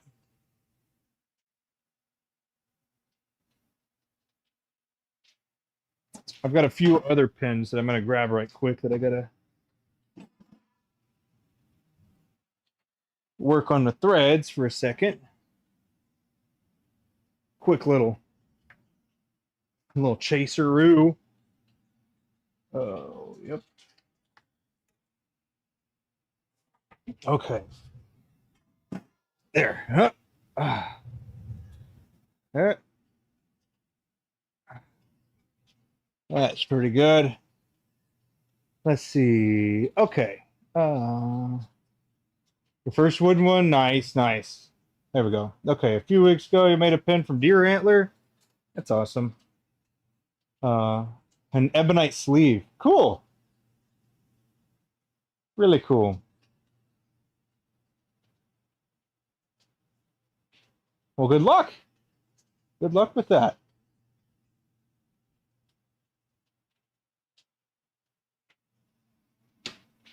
How are you doing the sleeve? Are you trimming it down first and then gluing it inside the wood and then drilling out for the threads? Or are you going to drill it out like I just did and then trim it down to fit inside the wood that you're going to drill out? Never mind.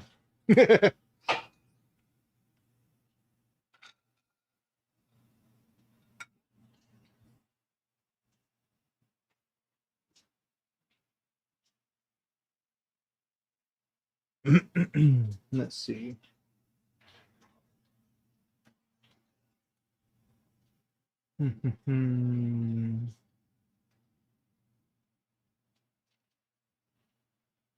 Let's see. Not that piece. It's that piece, but where's the rest of it? Hmm. I don't know where it is right now. Whatever.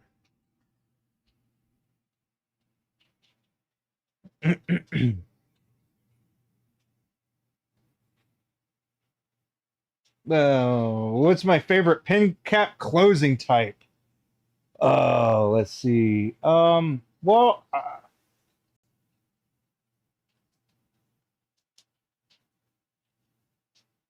hmm.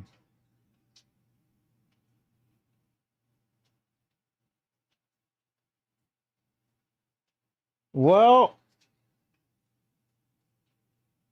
I say just thinking about the cap itself, I like the magnetic. I think those are really cool. But when you use a magnet, it's not like sealed or anything like that. So, um, not exactly the most functional when it comes to making the pins that I do. So, threaded is the next because I don't think snap caps uh, really stand the test of time. Uh, but yeah, what about you, Tom? What's your favorite? I'm kind of I've thought about um, the snap cap and trying to figure that out.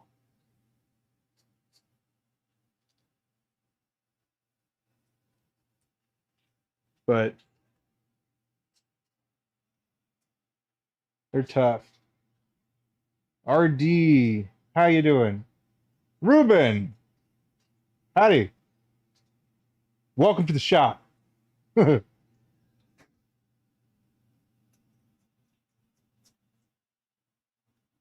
Threading, or chasing some threads here.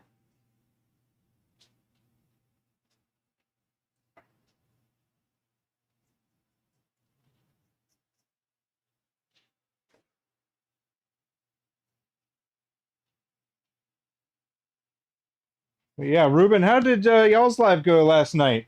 Uh-oh.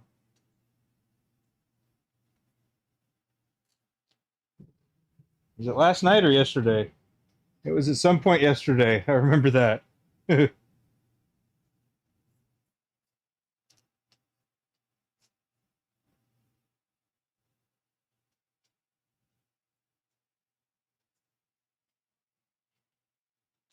You believe the threaded cap will last longer than the other types, but yeah. Yeah, I agree with you on that one, Tom. Definitely like the I like the snap cap as well.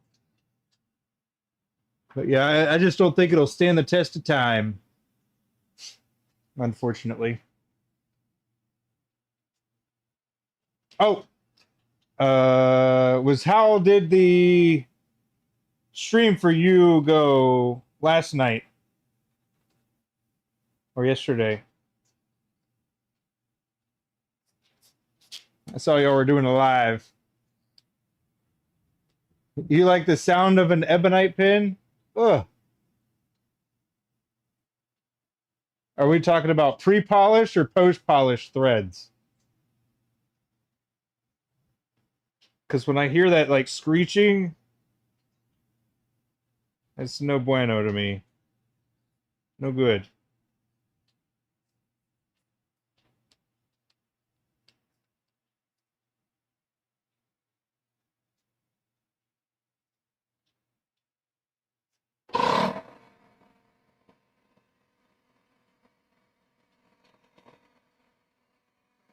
Let's see. Okay. Mine don't really make much of a sound after.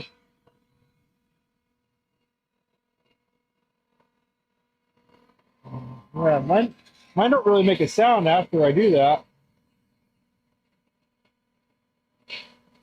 Love the new pins for the show. Thanks. Thank you. Thank you.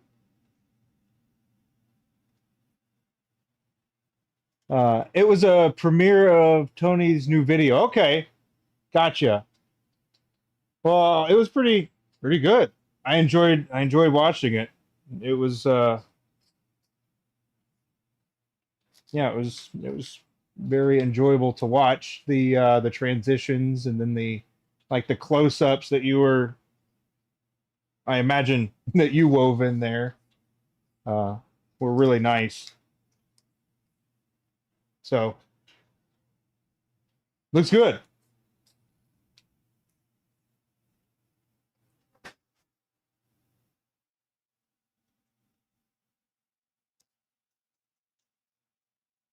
Alrighty.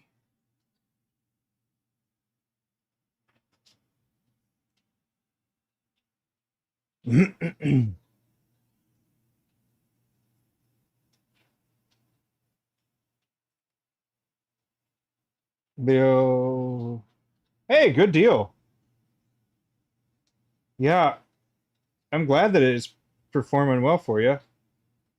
It's it was kind of crazy to see how many when you just type in DC Super Show 2024, how many videos come up. It's pretty cool.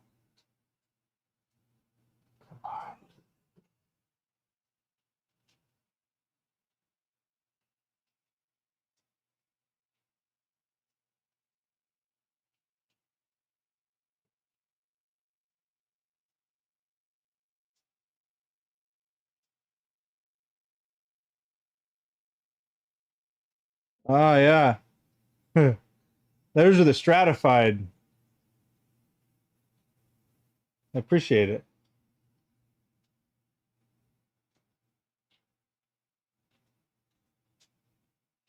Yeah, those are pretty cool. Got quite a few color schemes that can be done here in the near future, but I had some slices out here. Where'd they go? There we go. So here's a slice. So it's pretty cool. Oh, hey Joe.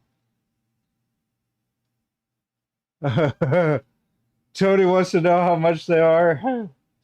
I don't know. Abby does all that stuff. I avoid it. I just make them. So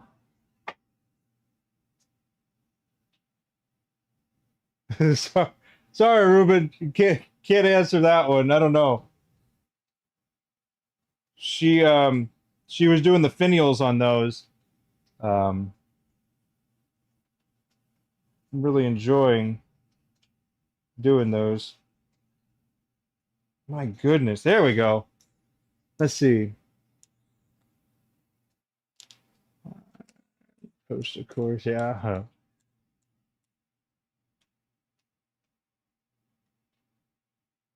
Mohan, you think it should migrate to the U.S.? Okay, go for it.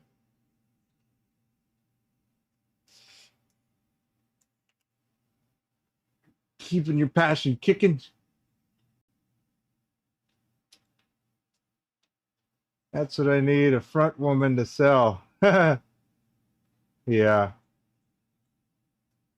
No, you say it jokingly, but that's the way it is. That's what she does. Hmm.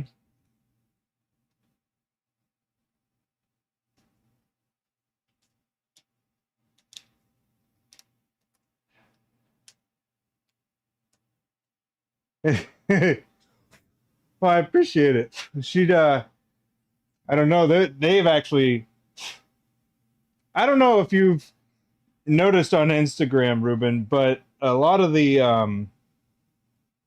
she Abby, she is who I'm talking about. Um, she finally, I say, but she decided to start actually doing the Instagram instead of me doing it, which I've been telling her for a long time it would be better that way. So she finally has jumped in on it and been having a good time. I think the shows have been one of those things that kind of kicked it off for her. So now she really enjoys doing it.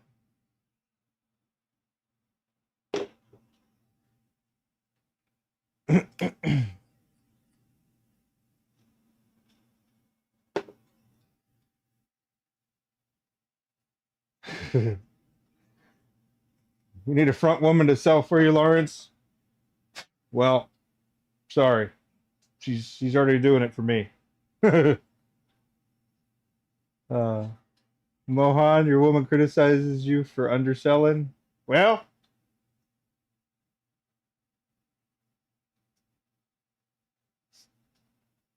you've never been good at math, so hopefully you'll find someone to deal with the financials. I'm sure you could find you could pay somebody to do your bookkeeping and,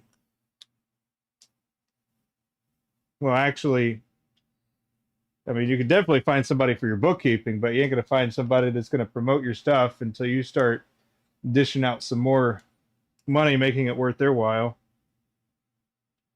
So I guess that's my 2 cents on that. uh, I'm pretty good at math and pretty good at business too. I just don't do it. My interests take me elsewhere.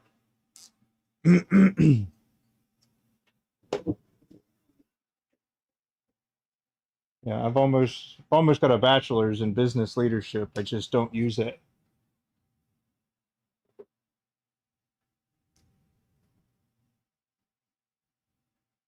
Let's see. But yeah, Tom, I mean,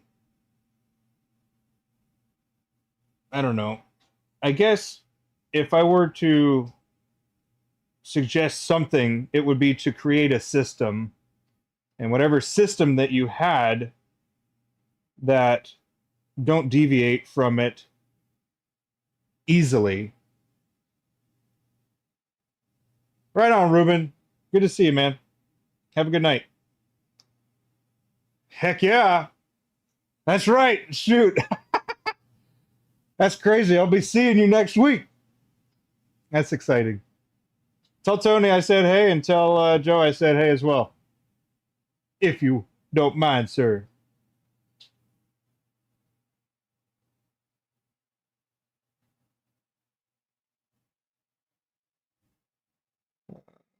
Yep.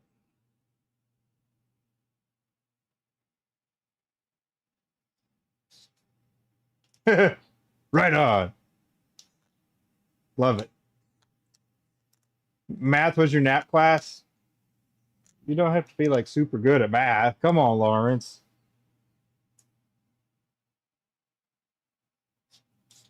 Especially when you sell the things for like, I don't know, nice round numbers. And then you just keep track of expenditures and then have somebody else do all the other financial aspects of it.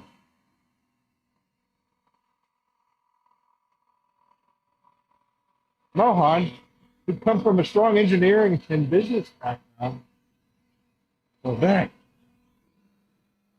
that's crazy. It's kind of funny at the same time uh, that a lot of pin makers, a lot more than I thought, either pin enthusiasts or pin makers, I have found that more of them, not more of them, but there are a consistent amount of them that have an engineering background. I know of like three people. So have I been to a pin show outside the US? I have not yet. But I think the first one that I would do, um, would be in Japan. I'd like to go to Japan,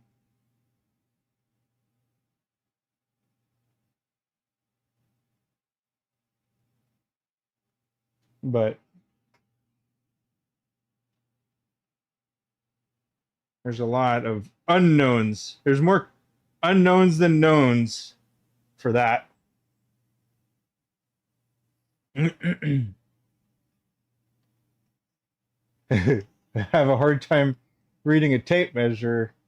That's why you don't need to do it.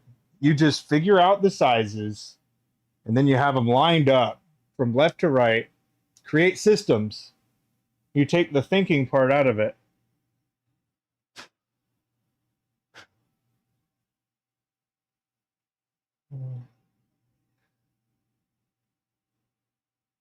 But yeah, that's kind of, I mean, that's a part of why I'm able to do it without thinking about it really, is because I've made it a system. I've systematized it to where I just grab the pieces that I'm doing and then I know that it's like one, two, three, or whatever. So you create systems for the things that you're doing, and that makes it simple enough. So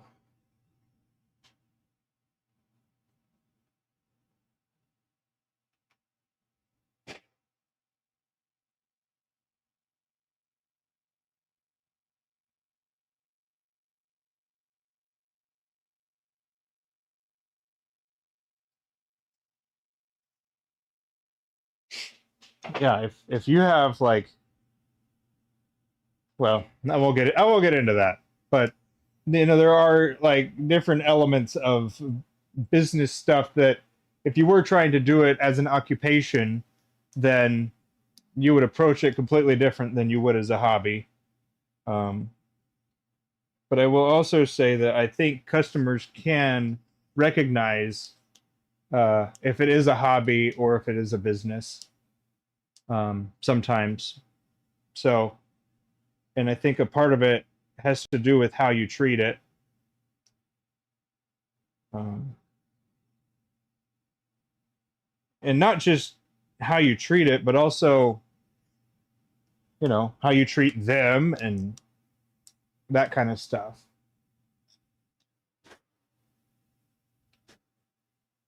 So I guess that's my thoughts on that, I reckon. John, thoughts?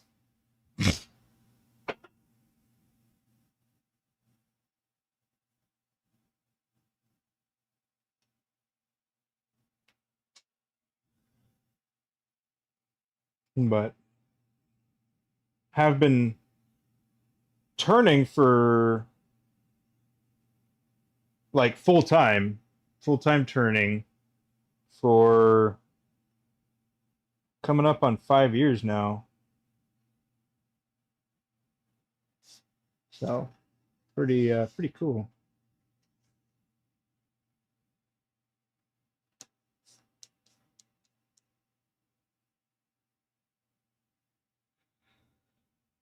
Yeah. I mean, there's a lot of things to unpack about that, but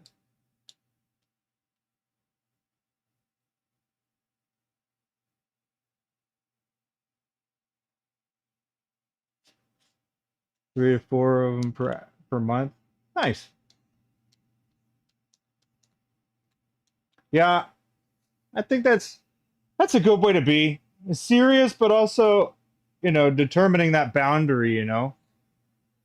It's like, yeah, we could be cool and talk about it, whatever, but you know,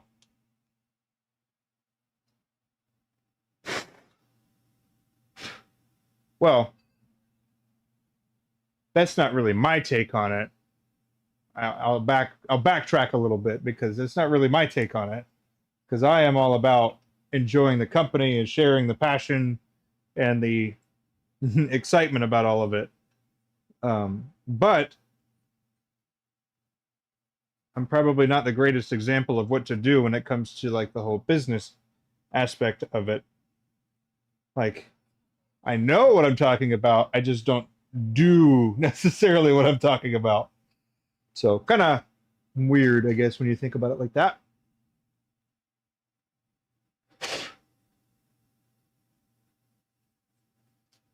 Let's see.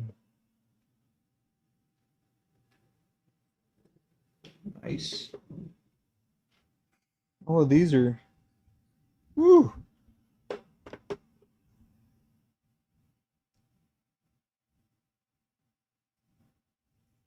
I've only been making pins for a year, so you have years of learning and experimenting.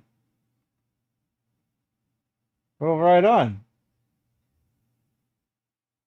A bottleneck in India is raw material. Do you have, well, do you have any workshops or wood shops nearby?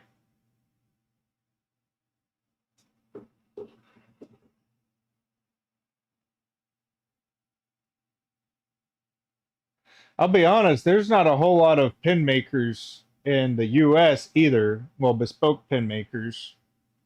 Um, at least that I have heard of and or seen. Um, like I've been to the Raleigh show. I've been to the Washington D.C. show, and my wife has been to the San Francisco show, and we've both been to the Orlando show, and we're seeing a lot of consistent names. So there's not, I wouldn't say that there's a lot of pin makers, um, well, that get out like that either. Like, I'm sure there are quite a few pin makers in general that do it as like hobbies and whatnot, but I don't think that there are that many. So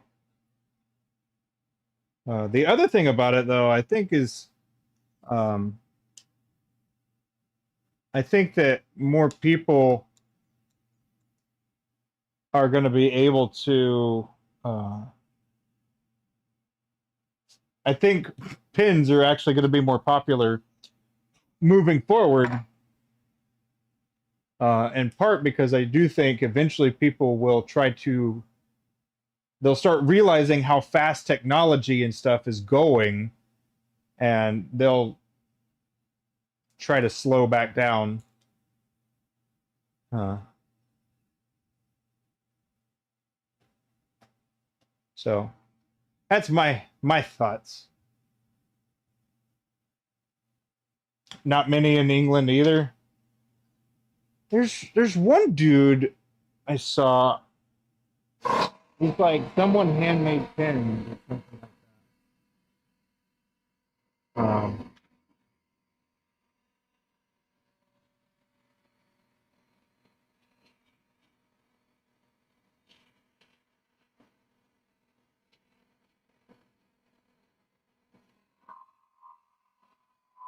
YouTube is your guru. Nice. Sorry, I'm fixing these threads real quick. Let me ask Tom, what do you consider an artisan pin maker, like a bespoke pin maker, or um, or just any pin turner?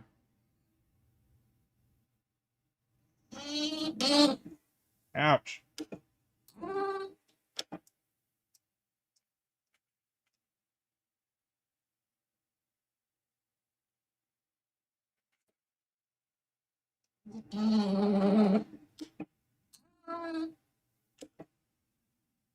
There. Let's check it now. I cut my hands all the time. It's crazy. Oh, lovely. But yeah. Boom. All these are ready for some shaping. Now I've just got the sections to do.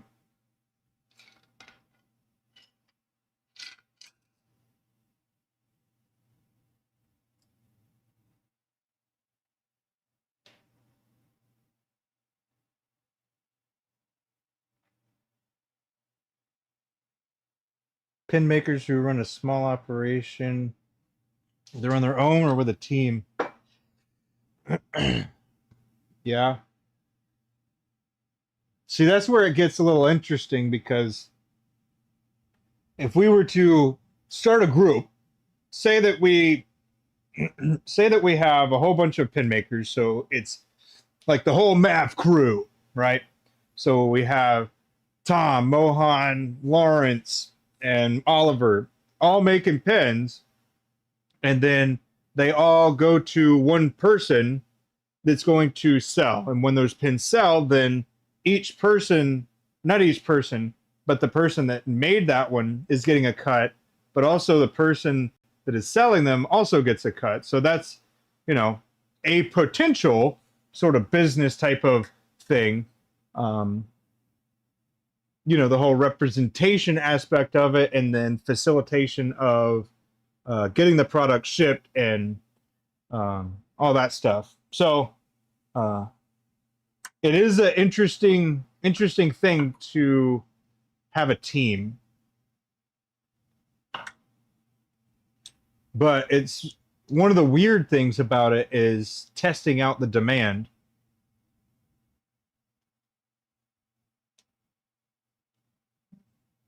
It's it's where you got to figure out the demand element of it. Um,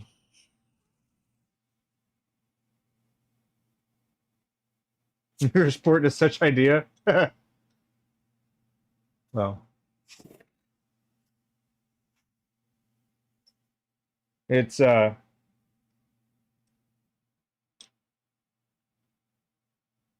logistics would be pretty straightforward. Um,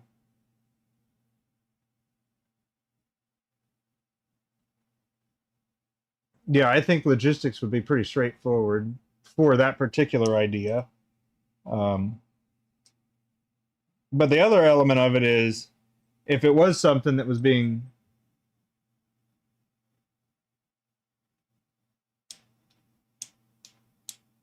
yeah, you'd mess up a lot. Yeah. Well, I mean, it is what it is, and um, interesting thing is having the ability to do that. You know, like, I mean, that's obviously just a random idea, right? I spent like 3 seconds coming up with the idea. Um, but yeah, no, I have not checked IAP. I also wouldn't because those are all pin makers. They are they're not marketers. They're not people that would sell them for you. So it's a good chance that they can't sell their own stuff, let alone somebody else's stuff. So um yeah. Anyway, but no, I haven't checked IAP. Um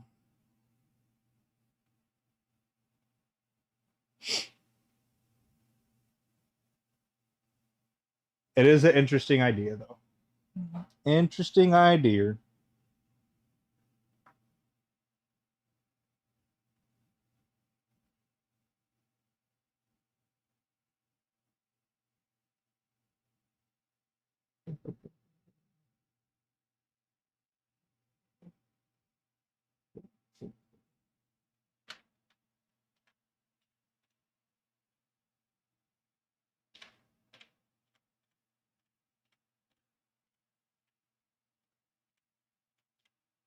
Uh, there you go, Mohan. That's my email. But yeah,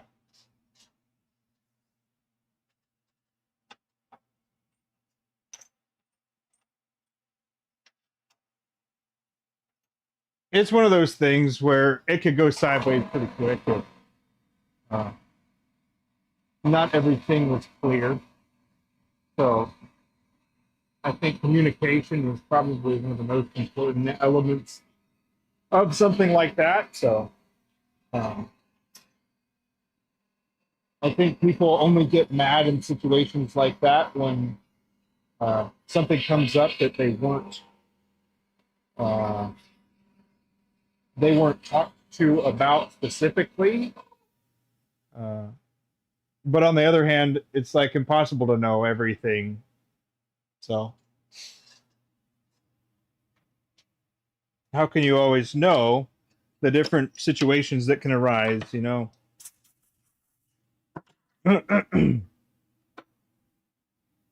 Anywho,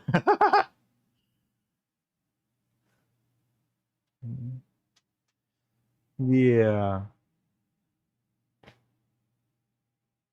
Let's see what to do.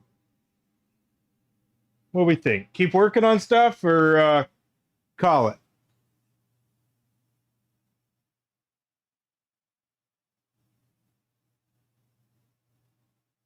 Mohan, it would just take a little bit of front loading work.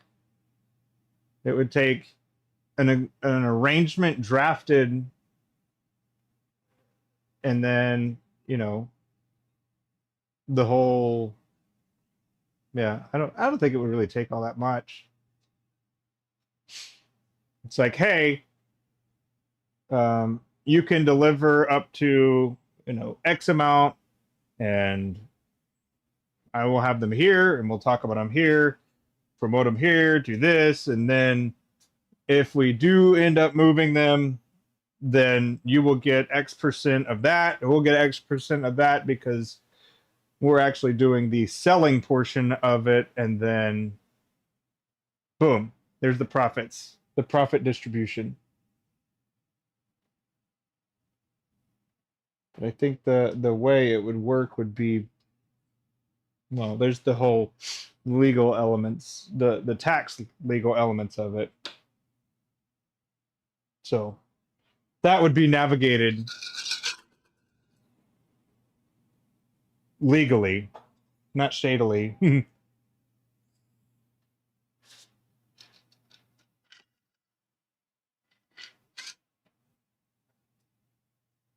Square.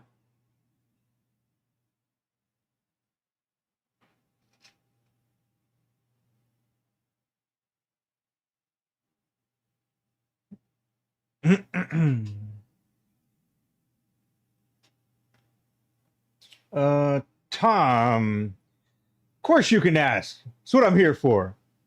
Would I pass my pen making business to a member of my family so that it turned into a family business?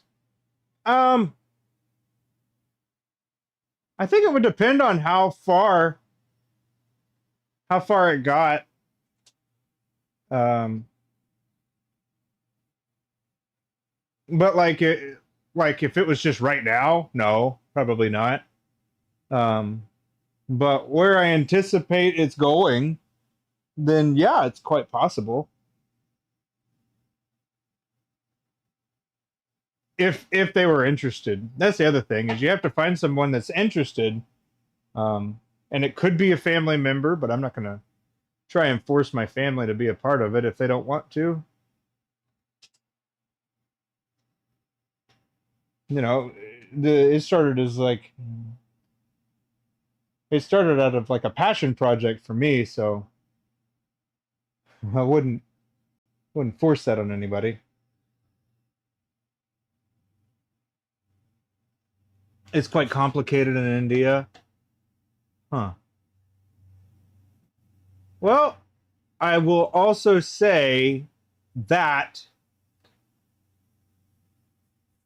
there are ways to uncomplicate it.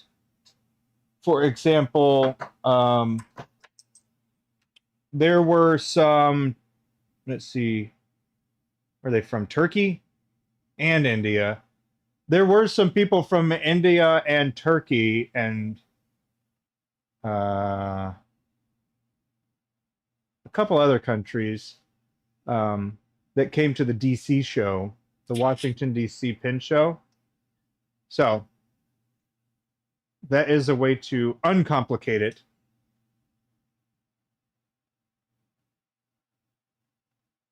But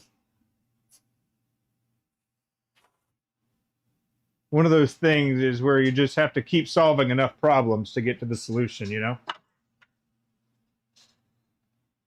That's kind of how the pin making is, too. It's like, dang it, I cracked the cap.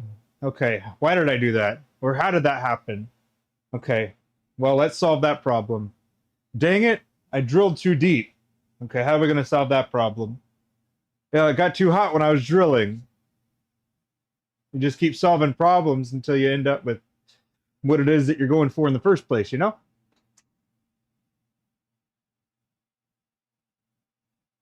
I imagine that's what any business is. You just keep solving a problem.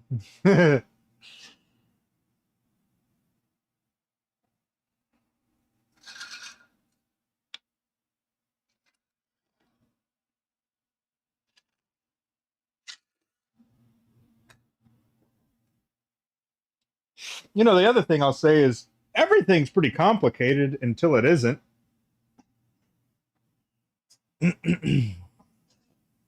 Like in the beginning, when you're first born, walking's complicated. Crawling is complicated until it isn't. Now you don't even think about it because you've been doing it for so long. Or talking or whatever, you know?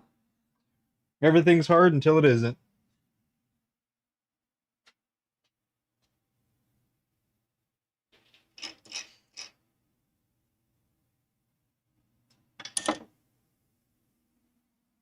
All right, got to swap trays. I'm on the sections now.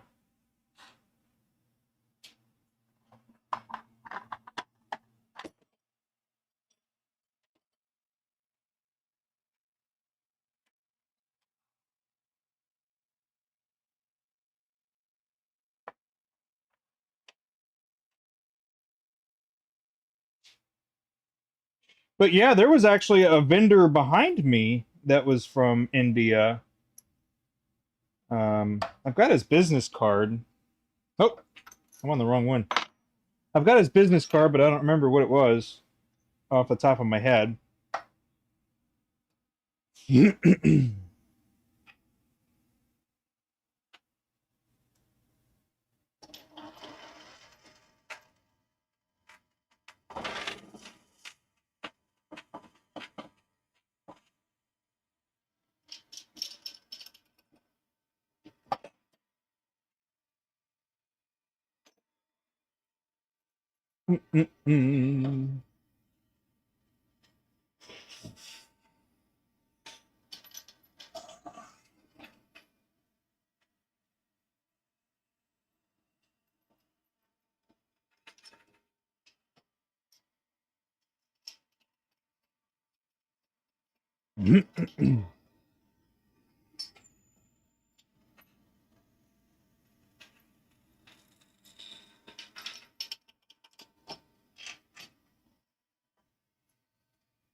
Hmm. Let's see.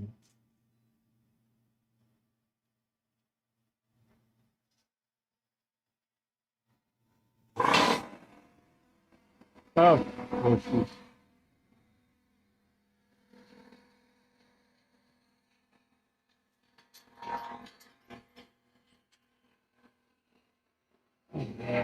gonna get this section knocked out. Then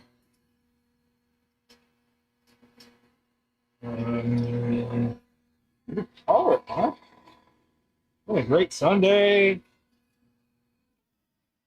I'm doing work, getting it done.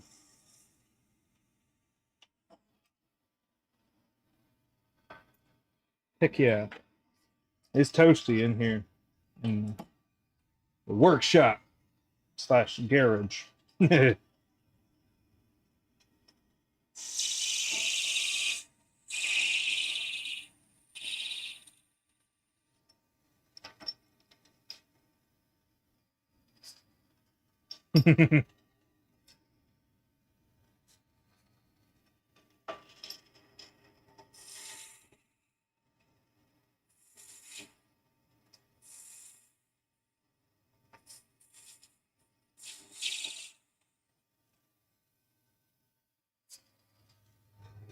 You know, thinking about it, Mohan, if if emphasis on the if part here, if we did do any arrangement of any sort, it would be probably more beneficial that you use something specifically from India, and that would kind of give it the, you know, the exotic, more or less, aspect of it.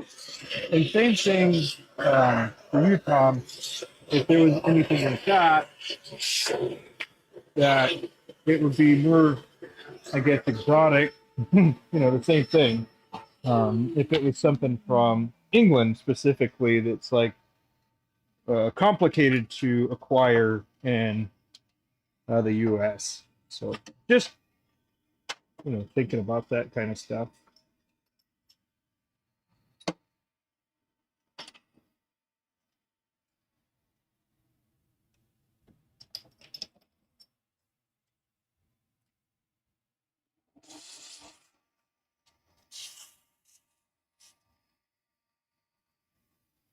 Anyway, just just a thought there.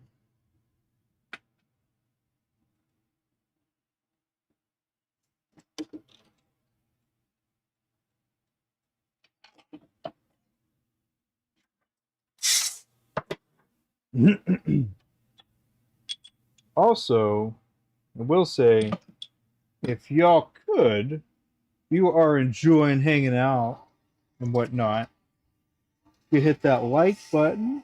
I'd appreciate you.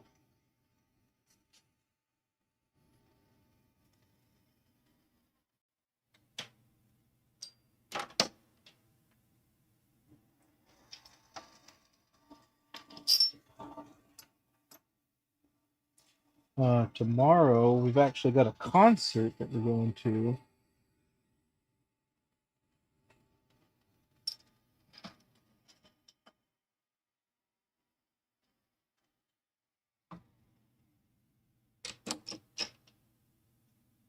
Boom, boom.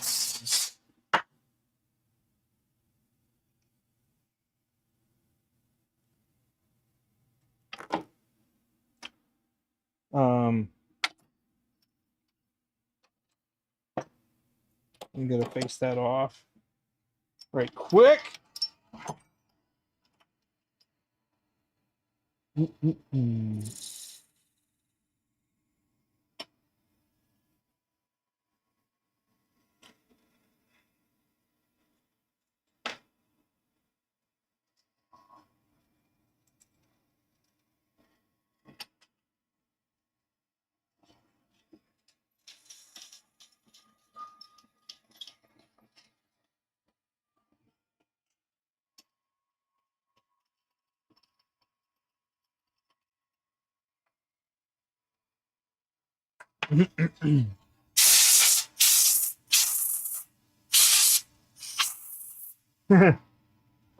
Tom, there are a number of celebrities who are fountain pen users, and yeah, it would be awesome if we had some. It would be. I guess what? How well known would they need to be to count?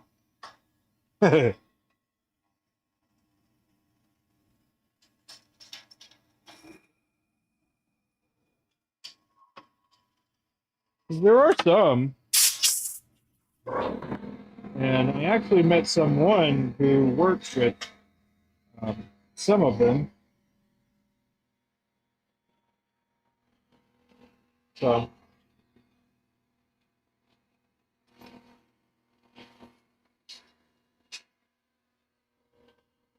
somebody at one of the pin shows actually had a nib holder from Queen Elizabeth. I don't remember which Queen Elizabeth, but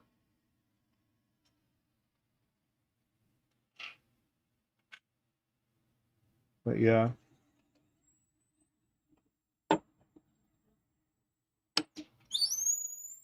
not necessarily A-list celebrities.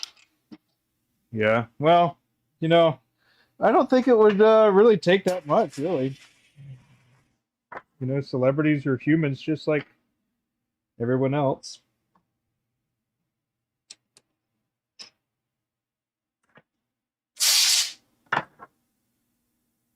Um, but yeah, who was the first person you had in mind? And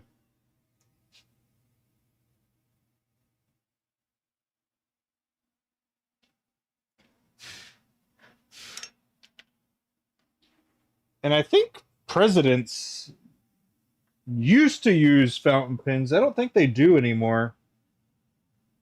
Um, Other politicians, I'm not sure. Um, Other,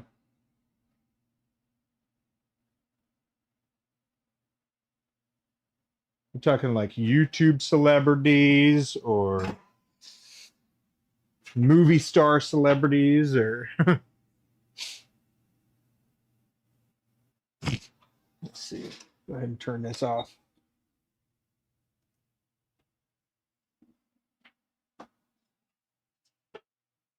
Yeah, I don't know.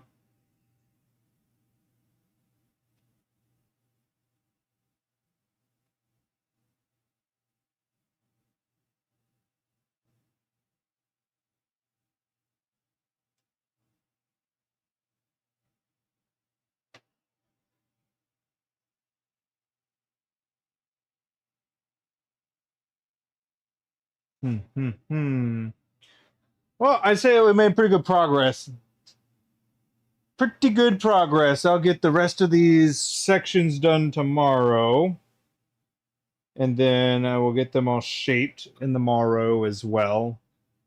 And Abby will probably get them all sanded because she has been a sanding machine lately, which I gotta say is um, one of my what would I call it? I'd call it one of my advantages.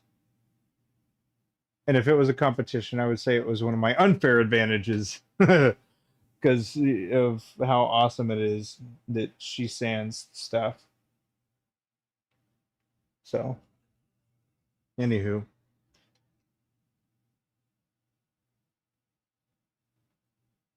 ooh, that would be awesome. I do like Sylvester Stallone.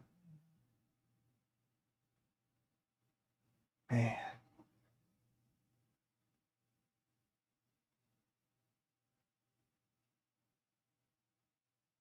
hmm.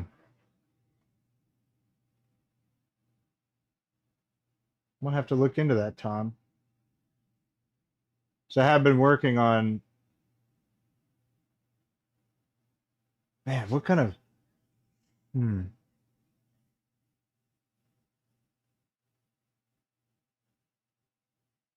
that gives me an idea.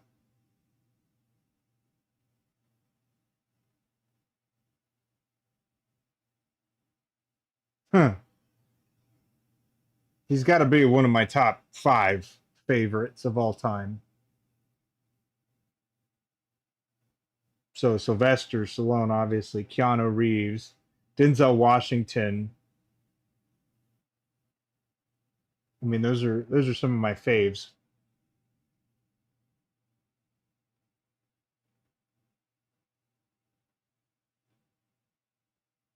Jim Carrey,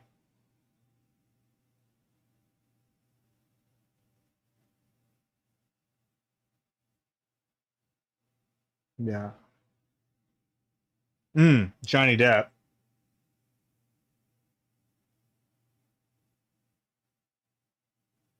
That's got to be my top five. Arnold, yeah. I mean, I like Arnold. He's played in some epic movies, so he was definitely a contender up there as well.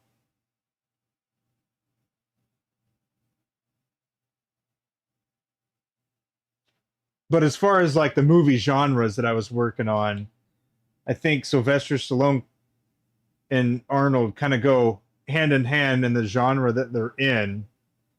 So it's tough. Well, Rambo versus Alien, or not Alien, Predator, or Last Action Hero, or Terminator. All those are good. Yeah, it's a tough one. It's a tough to spell. I don't even try. I don't even try.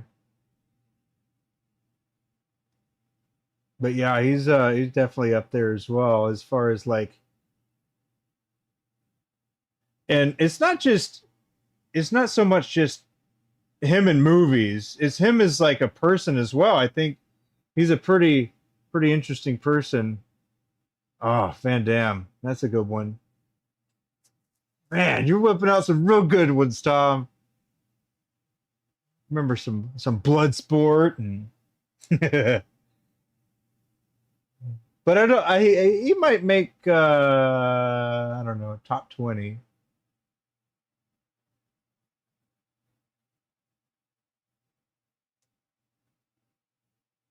cuz I like the movies that he's in, but I don't know if I would consider him a very good actor. He plays his role, which is very much him. So, yeah, that's awesome. Well, what I was thinking when you said that is um,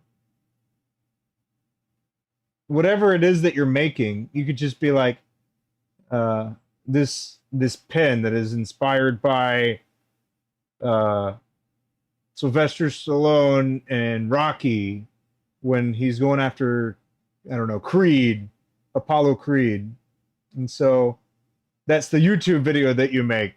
And then you make another one. This is with Arnold Schwarzenegger. So whenever he comments on this video, I'll send it to him or something along those lines. And that could be a way to do that. You know what I mean, Tom? So that's what I was like, oh, that gave me an idea. So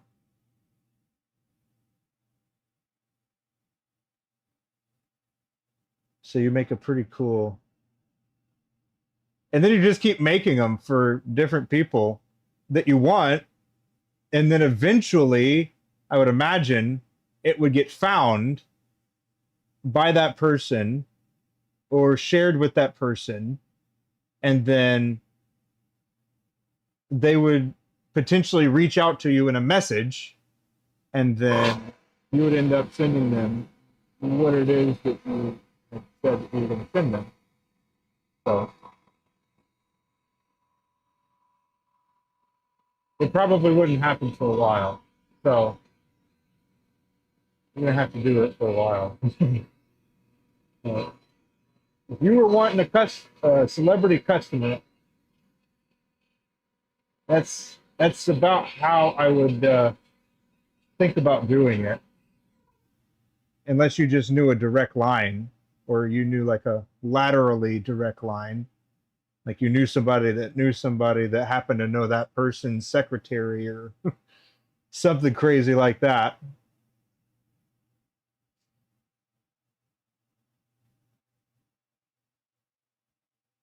Anywho, but that's a really interesting idea, and I like it. And that's how I would do it if I were you. And that's what I really, really wanted. But I would also consider being ready for something like that to come around.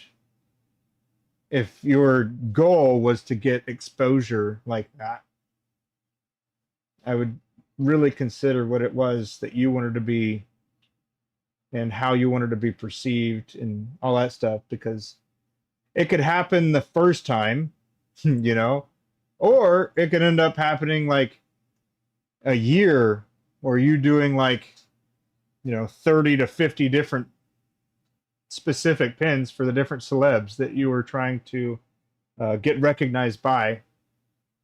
So, because it could happen fast, but it could also take a long, long time. So,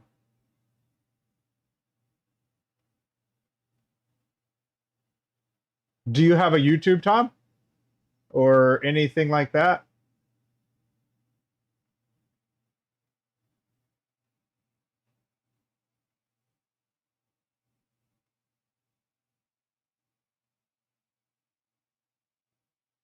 Hmm.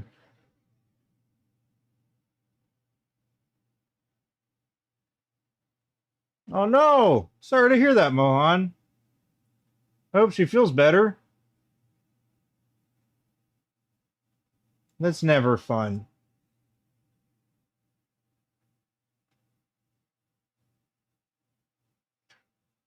Well, even if you didn't have a YouTube, I would say that you could pursue it through like TikTok or uh, probably not Instagram. I don't know how well Instagram would work, but maybe TikTok could be the route as well. We'll catch up again. Right on, Mohan. I'm about to wrap it up too, my friend. So,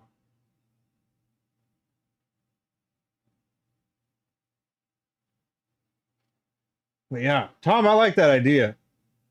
I'm gonna chew on it for a little bit. See if see how well it sits. They say sometimes for good ideas you write them down. Sometimes you don't write them down, but if they're really good ideas, you'll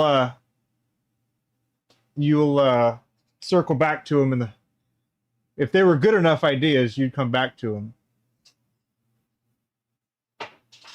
Stupid light. My lights are motion sensor lights, and I've been sitting here without moving. Another fantasy is seeing your pins being used in movies. I gotta ask, do you make a lot of pins? For one. Two, if you were to get that exposure, would you be able to handle a lot of people coming to you saying, hey, I like that. Can I have one? And then the other thing is, if those two are both yes, then the last one I'll ask you is, have you ever messaged Netflix?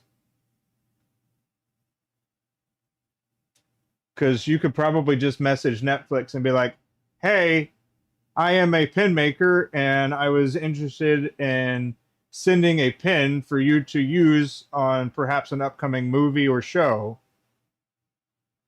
Is that something that you would be willing to do? Here's a little bit about me. Here's a little bit about a pin and that kind of thing. Well, 15 to 25 a month.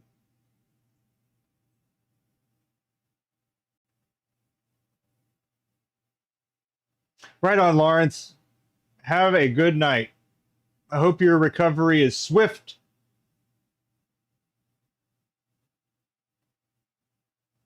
$15 to 25 pins. That might be enough. I don't know. I'm just thinking about like the potential. Like what could happen. Would you be ready for it if it did? So imagine your email getting flooded because let's say Netflix did a show and they're like, hey, Tom, we really, really liked your pin from the show that this character was using. And they're like, how can I get one? And you're like, I only make 15 to 25 a month. And they're like, you have 1,000 emails. It's going to take you a little while to get through them.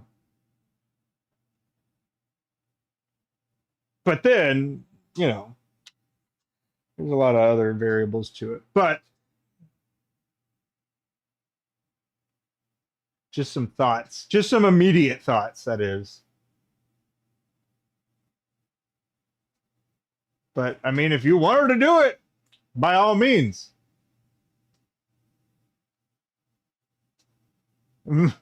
Kevin, how you doing, man? You're outsourcing to me? I don't think so. I don't think so. What are you outsourcing? Because maybe.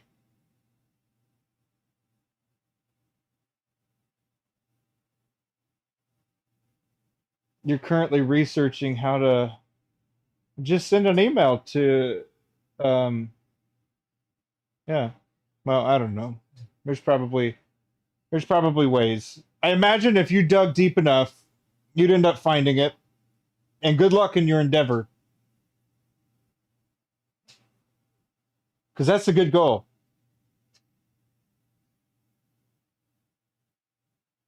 More spreading the wealth. Spreading the wealth? Man, I'm trying to spread the wealth to everybody else. Being a problem solver, you know?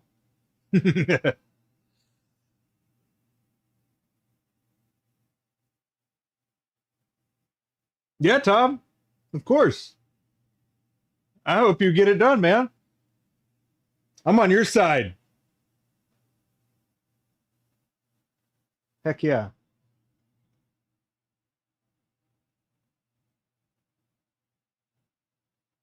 I mean, I'm just saying. Think about it, you know? If you have a show and I don't know, somebody watches the show, well, or a movie. Like, I don't know. Just pick a movie, whatever. The one that has like this document being signed, and it's like a whole scene where that document's being signed, and then that pin, your pin, Tom, is being used in that scene. And then, you know, on Google search, it's going to be like, what pin did this character use in this show? And it's going to be like Tom's pin was used in this show. And then of the millions of people that watch the show, or hundreds of thousands that watch the show, say only, 2% of people even wanted that. That's still 2,000. Of 100,000, that's 2,000 people.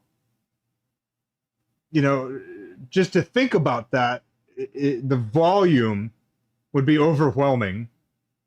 But let's just say that it's only 2%, and Netflix shows how many people actually watch a Netflix show.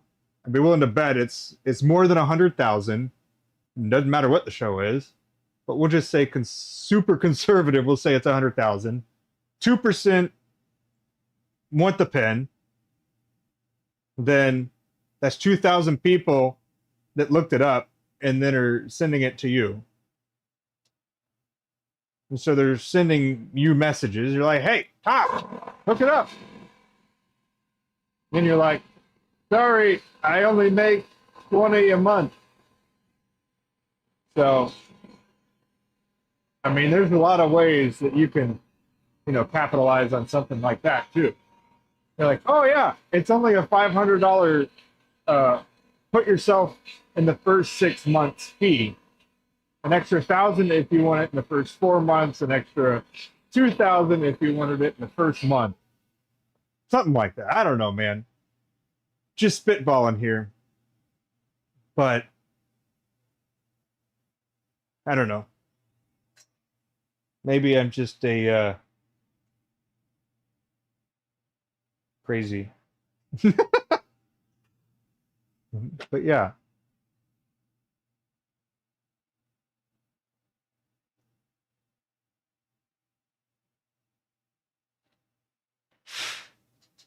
You're collecting screenshots of. Well, I will say that I think a lot of political leadership uses made in US pens. Now, it's probably not 100% true, but a lot of them typically do, as far as I can imagine. But yeah, I'd have to look deeper into that. Also, if you were doing some, I don't know what kind of pens that you make, but there are definitely some strange pens, like the whole steampunk kind of pens that people have been making. Those are a little more out there kind of pens, I would say. It's a very different type of pen than somebody wearing like a suit and tie would whip out. You know what I mean? Also, the bright ones that I've been making are probably not something that like a lawyer would whip out or a judge would whip out during like a trial or something like that. So, trying to be reasonable when you're trying to set up something like that, or when you're thinking about something like that. It's like, I don't expect John Wick to whip out like a glittery pen. I just don't see it happening.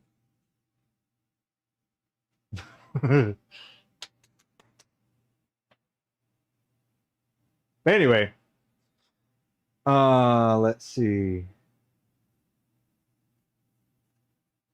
Yeah, Parker. Oh, I think I did know that. I think I did know that. Which, let's see. Fisher Space Pen is still one that I use. I like Fisher Space Pen. They're made in the U.S.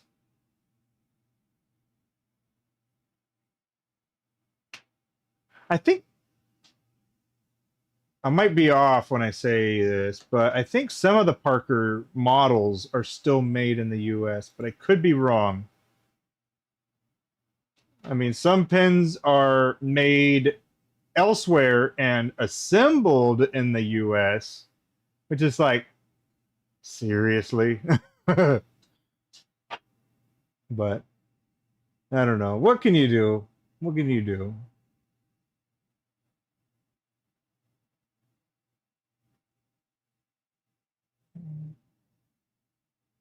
I would be surprised if DJT went into office that he would use a foreign. Uh, he would make. I don't think he would make a deal out of using a foreign pen, but he would potentially make a deal out of using a local pen. Um, just a thought there.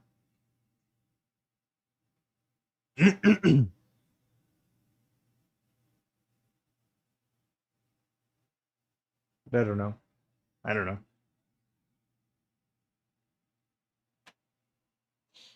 Let's see.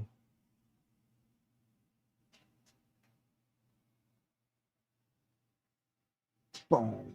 Okay. Well, um, I think I am going to be done for today. Made some good progress. I made 3 other pens earlier today. Or I finished 5 other pens today.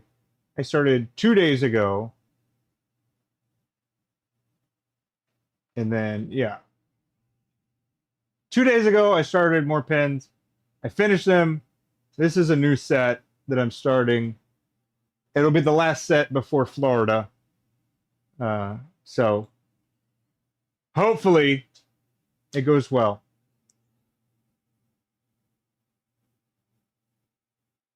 Also, I don't know if y'all watch or see or pay attention to the Instagram, Maverick Pens Instagram, but Abby has taken it over pretty much and does the Instagram page.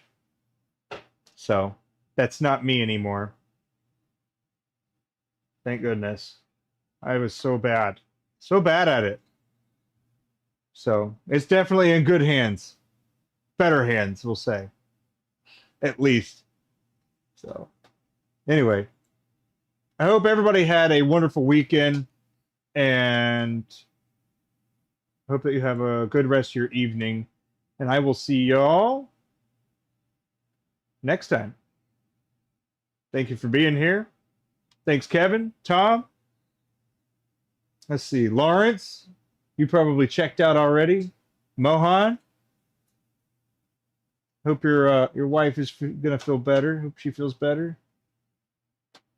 But yeah, I hope y'all have a wonderful evening. Thank you, Tom. Feeling pretty good about it. Even if not, I'll have fun anyways. Because what's not to like? What's not to like? Surrounded by pen enthusiasts that like to just talk about pens. It's fun. But yeah, thank you so much. Y'all have a good night.